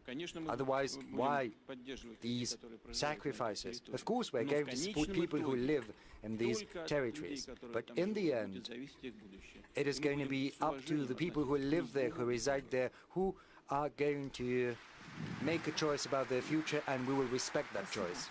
Thank you. Well, truly, as you're probably aware, this special operation, well, amazingly to normal people, in quite in an unsurprising manner, and to others who are against us in a surprising manner, this special operation has consolidated our society. You saw your own reputation climbing up in the polls, and people are willing to volunteer their own assistance. They are ready to provide accommodation in Moscow region and elsewhere. Military correspondents are sending the necessary equipment. If you know that this or that battalion requires a drone or something else, this is surprising. We only read about such heroic deeds and consolidation of our society in books during times of trouble and tribulation. At the same time, sometimes, especially in Moscow, one comes under the impression that we live in the final part of, you know, a drama by Bernard Shaw, where broken hearts are, where heart breaks. So everything is first fine, and then bombs start falling down. And right now we hear such words spoken as nuclear war, the third war. We understand this is not the second, the third special operation. Well, I'm not talking about us. We saw such special operations elsewhere. Our so-called counterparts carry out special operations, and they wage war wherever they please, and no one is criticizing them. If something is happening in Libya or Afghanistan, in Syria, no one says that this would result in a third world war. So do you think this rhetoric is acceptable at all? Are there any grounds to these discussions, or is it just idle talk? Yes, we hear such rhetoric, but where does it come from? From their own statements. First, one irresponsible politician says something, then someone else at a very high level at the foreign ministry. The leaders say such things, but we're not going to stay silent, and we have to respond. And they simply cling to our words and say that Russia is threatening, but we're not threatening. We are simply saying that we will do everything to protect our sovereignty. And this is obvious. And the special operations you've mentioned. Well, these were no special operations. These were full-blown wars that were waged. Iraq was virtually devastated. And what about Libya? Yes, Libya has still been unable to rebuild its statehood. And what about Afghanistan? How many years they've been there, and how shamefully they fled? Well, it's not about shame. They did leave Afghanistan, yes, ingloriously too. But, you know, first, it was developing the way they wanted it to, not the way it had to. As far as Yugoslavia goes and its dismemberment, After the end of this country, new countries emerged. 형님들 한국 정치 내용 얘기하지 마세요. 어차피 얘기해봤자 반으로 갈라져서 서로 죽어라 싸우기밖에 더 합니까? 남녀 그리고 나이 많은 사람, 나이 적은 사람 어차피 우리끼리 싸워봐야 아무런 도움 안 됩니다. As far as our actions go. Incidentally, let's look at the legal side of the matter. It's completely in compliance with international law. When Kosovo split, under the pressure of Western countries, the ICJ made a decision which says that in accordance with the UN chapter, if a territory splits, you don't need to ask for the permission of the central authorities, and this is what the order of the ICJ says, and this sets a precedent. Very well. And the same should apply to the Donbas republics. They should not ask for a permission from the Kiev authorities. They've declared their independence. Did we have the right to recognize them? Yes, we did, and that's what we did. We entered into an agreement with them, a treaty of mutual assistance, and in accordance with Article 51 of UN Charter, we provided military assistance to them in full compliance with the UN Charter, whether anyone likes that or not. And that's what they did. They set a precedent. So our actions are completely legitimate. Or let's go back to how the military hostilities in Iraq broke out. They were not legitimate because no one asked for anyone to come. There was no treaty in place, nor was there any recognition of a newly established state structure, state entities. They simply came and bombed the country into nothingness. And what happened in Libya? They designated themselves as God's messengers on planet Earth. Right now they say it should be behavior or life by the rules. But what are these rules? It's just absurd. There are only rules that have to be observed, namely international public law. But what are these norms of the international public law? These are agreements between different countries which constitute a compromise and to which countries have subscribed. And if someone devises their own rules trying to impose them on other countries, then this won't ever fly. It's absolutely obvious. And we believe that sooner or later, and the sooner the better, the whole of international community will get back to understanding that you have to live not by rules that are devised by someone, but in compliance with international law, and that's what we should do. President Tokayev.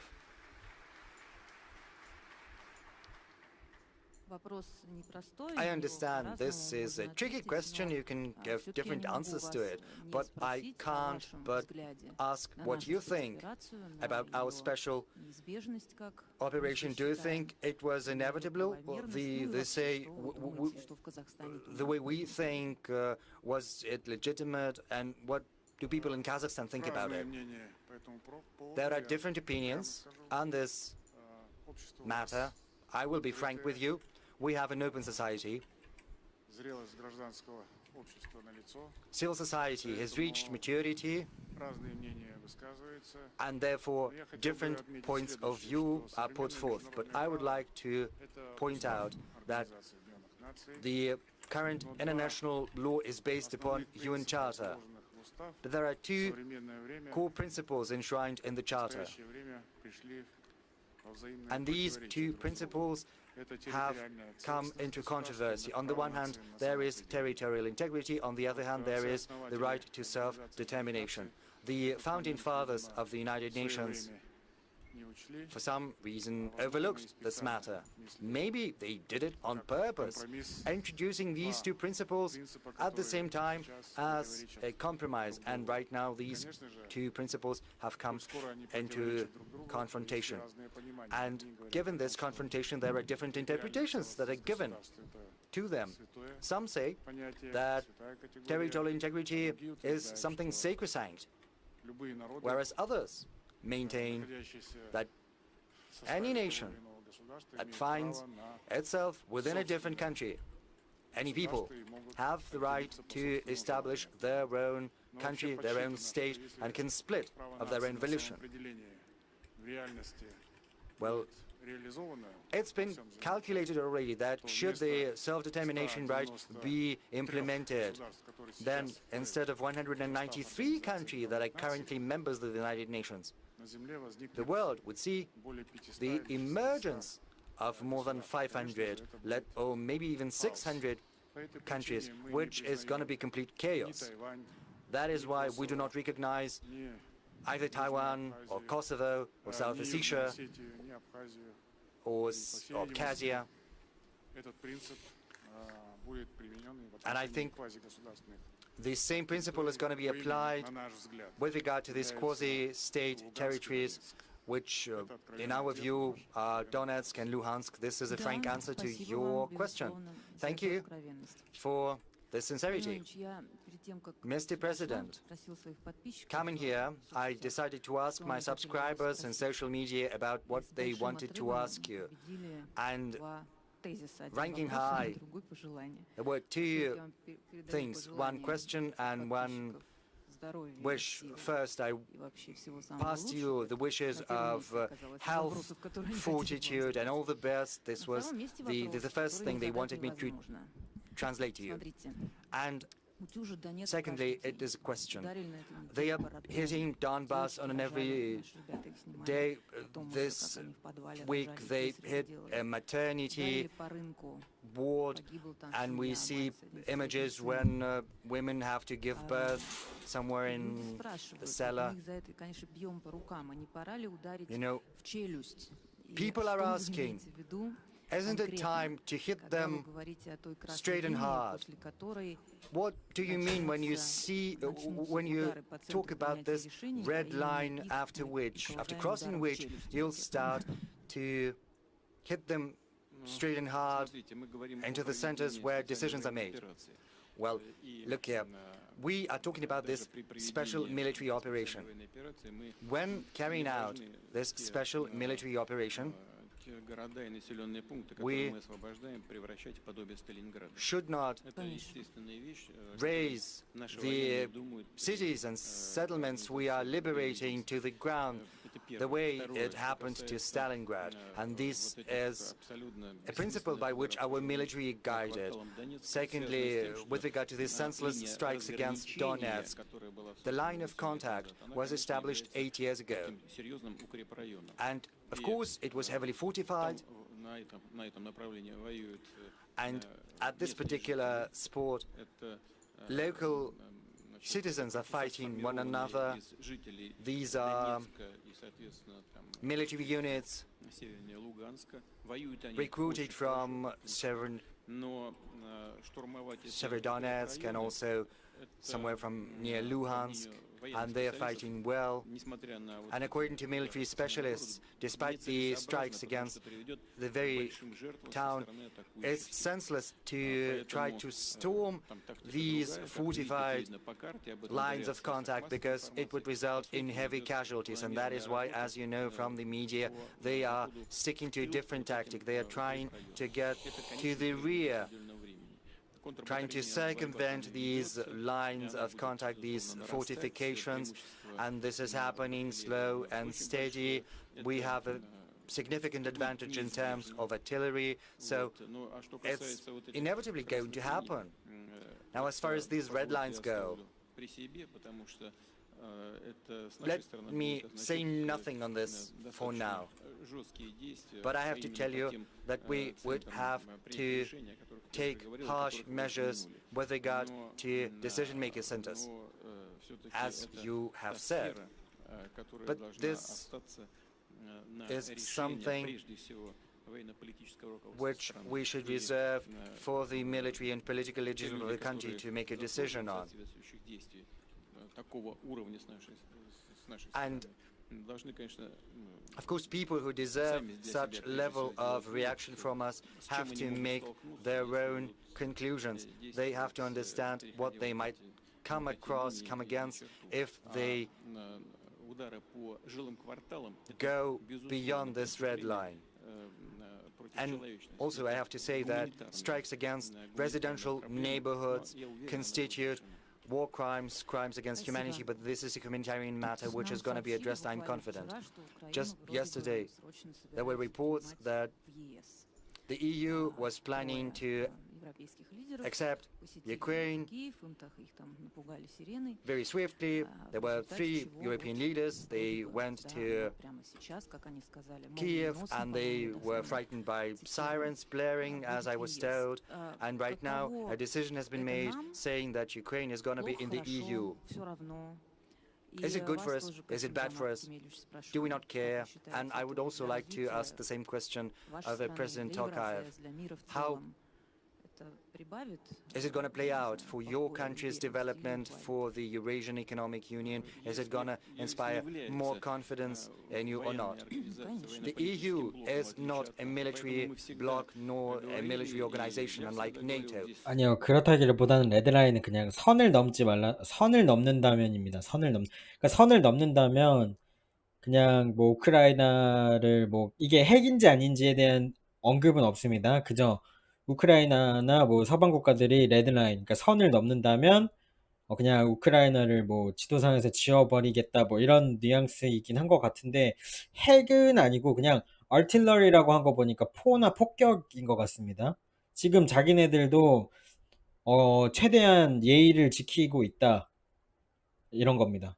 Them to make a decision on that, and it's up to the current Ukrainian leadership. 아무리 비난을 받고 있지만 우리는 최대한의 선을 지키고 있다. 지금 이러한 전쟁 속에서도 가능하면은 이제 사람들이 주거 지역이라든지 이런 데를 피하려고 하고 있고, 우리도 선을 지키고 있는데 만약에 반대쪽에서 선을 넘으면 우리도 선을 넘을 수밖에 없다.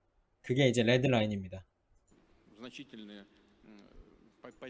But it is going to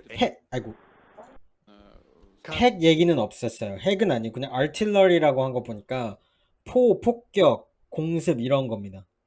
근데 지금 여태까지는 그냥 이렇게 딱 이렇게 주거 지역에 있으면 그 옆에다가 하고 막 그랬다면 언젠가는 진짜 정말 지금 중앙에다가 할 수도 있다고 하는 겁니다. 그러니까 막 일부러 막 저기 조심지 옆에다가 막 이렇게 막 미사일 쏘고 막 그랬었는데 이제는 정말 만약에 그 상대 쪽에서 선을 넘는다면 이제는 정말 그냥 밀어버리는. As economic integration go, well, it's up to them. It's their choice. And what do you think, President Tokayev? What do I think about Ukraine's adherence to the EU? I don't think it's going to be deleterious to the Eurasian Economic Union. I do not quite understand how this entry. 근데 150개면 2,000개거든요. 좋아요. 그리고 업도 좀 눌러주세요, 형님들. 600명 보는데 지금 30개 있어. 감사합니다. 고맙습니다. 항상 열심히 하겠습니다. That's been devised specifically for Ukraine. The current developments in Ukraine, what's happening to it, brings back tragic associations. We remember that during the Soviet times, Ukraine was the breadbasket of the Soviet Union. It was a heavily industrialized body, and you know, our Krasnodar Krai is going to take offense at this designation as the breadbasket. Yes, but I'm also saying that Ukraine was a source of human resources, of leadership and managers, and many Soviet leaders were from Ukraine. Right now, these realities are changing. So getting back to your question about the European Union, a decision has been made to help Ukraine join the EU. And as President Putin has rightly mentioned, this is an economic union. And if they deem it possible to accept Ukraine into this economic association, this is how we should treat it as economic reality. Yes, and I've written that and I've spoken about that in public. Over the recent decades, Ukraine has squandered everything that was built in previous decades. The main economic sectors virtually disappeared. And it's sad. And let's just set aside the current special operation and the situation in military affairs, but let's look at the structure of Ukrainian economy. Agriculture still exists, but the rest is in a deplorable state. And 빵 셔틀이 아닙니다. 아니, 빵 셔틀이 아니고요. 브레드 바스킷이라는 게 이제 빵바구니라는 게 이제 다른 지역에 식량을 제공하는 대규모 농업 지역이라는 뜻입니다.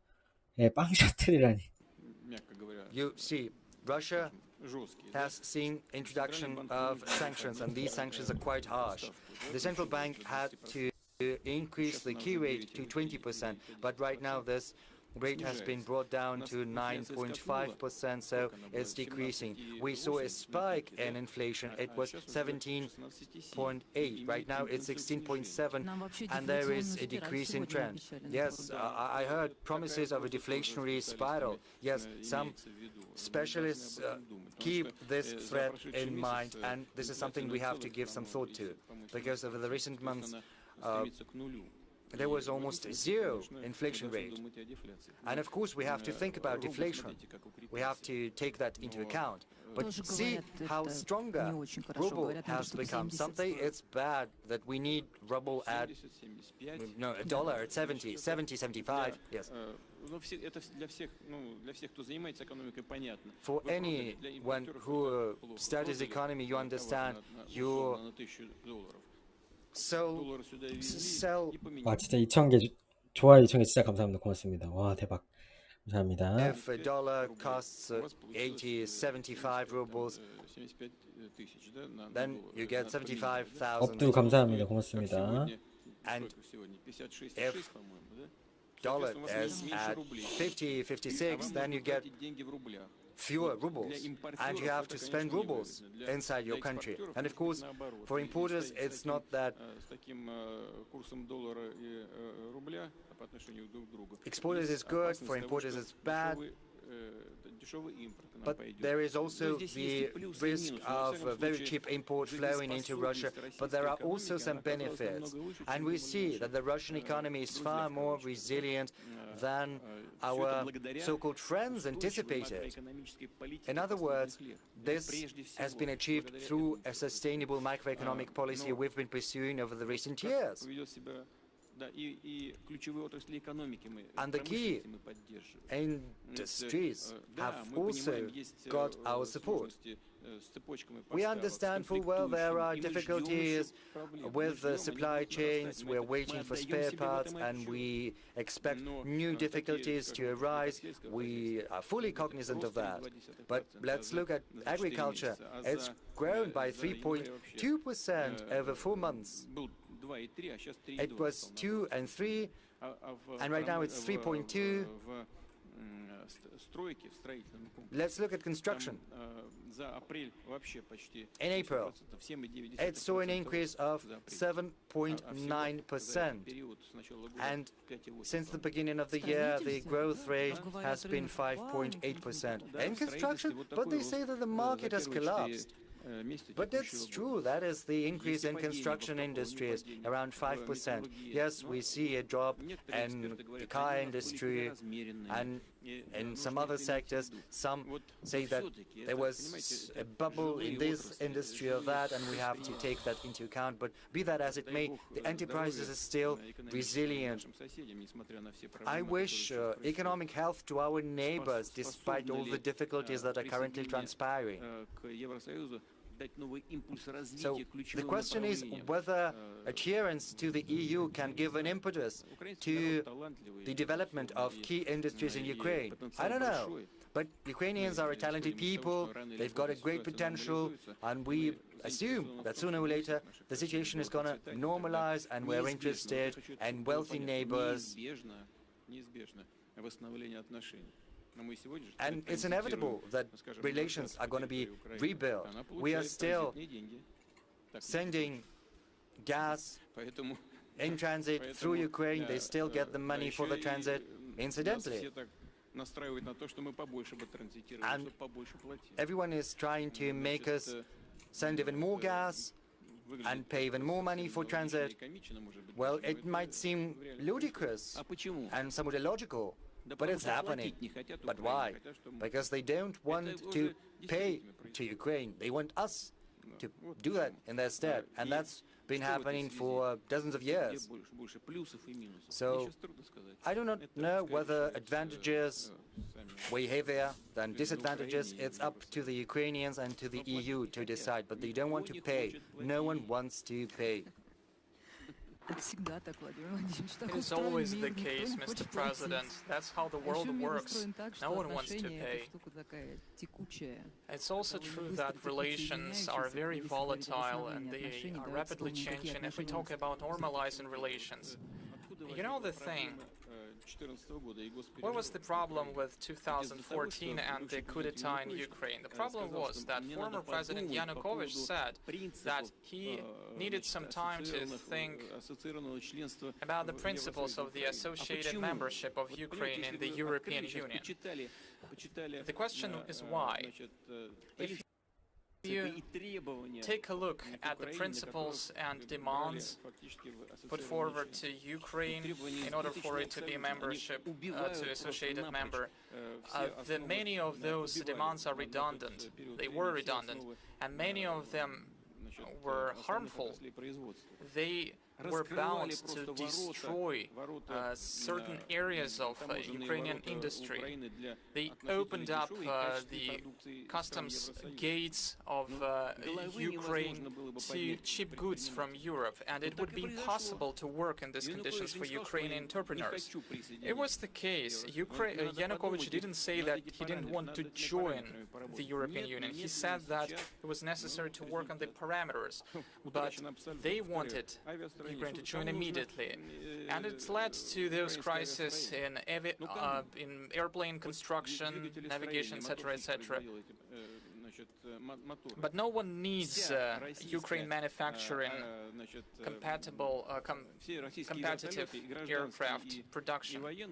In the past, civilian and military aircraft were equipped with Ukraine-produced motors, and now no one needs those motors. And it leads to the collapse of the aviation. No one needs Ukrainian aviation. Boeing doesn't need competitors from Ukraine. Neon is needed from Ukraine, everyone says. Well, apart from the forest, from the Carpathians, and wheat and corn, no one needs any other resources from Ukraine than that. This is a very subtle matter. Nevertheless, they want to join it. Okay, it's up to you, but there are a lot of problems. Regarding relations, you said that the relations will normalize, but relations are volatile. Let's imagine 20 years ago our relations inside our country with the Chechen Republic. And now the Chechen people are fighting hand in hand with Russians. So we see that the relations are changing. Let's take a wider look. When it all ends, whether the world will it become more safe, secure? Will it become safer and more secure for us? Because on the border with Ukraine or Poland, no one knows what the border will be. So on our border there will be a more reinforced and unfriendly NATO at our borders. Will it be more secure? Or, as you have said, it is impossible to agree on anything with them. It's impossible to respect commitments reached. And as you said, we are just taking back what is ours. I know a lot of people, they really wanted you to say that, and you said it. Yes, indeed, it is the case. I publicly stated that the Soviet Union is historically it is Russia, but it happened that it collapsed, and I would like to stress that we treated the sovereign processes in the former Soviet Union with respect. We have always treated them with respect. We are allies, we are brothers with Kazakhstan. We are members of the same military bloc, the CSTO. We are members of the same economic organization. Who in Russia can even imagine spoiling relations with Kazakhstan on any issue? This is nonsense. We are in favor of strengthening our relations with Kazakhstan. The same would be the case with Ukraine. If we had had allied or partnership relations with Ukraine, no one would have never thought, and there would have never been problems with Crimea, because if Russian-speaking population rights had been respected, then no one would have thought that what we see would happen. But they all did it with their own arms. And the nationalism that was cherished in the Soviet Union, and this nationalism after the collapse of the Soviet Union, it was actively galvanized despite our supply at a very minor prices of energy resources to Ukraine, despite us subsidizing the Ukrainian economy. Those nationalism was constantly growing. And why? Because of the ambitions of a narrow group of people, of those who follow the ideas of Bandera. And that's it. If we had had normal relations, that this tragedy would have never happened.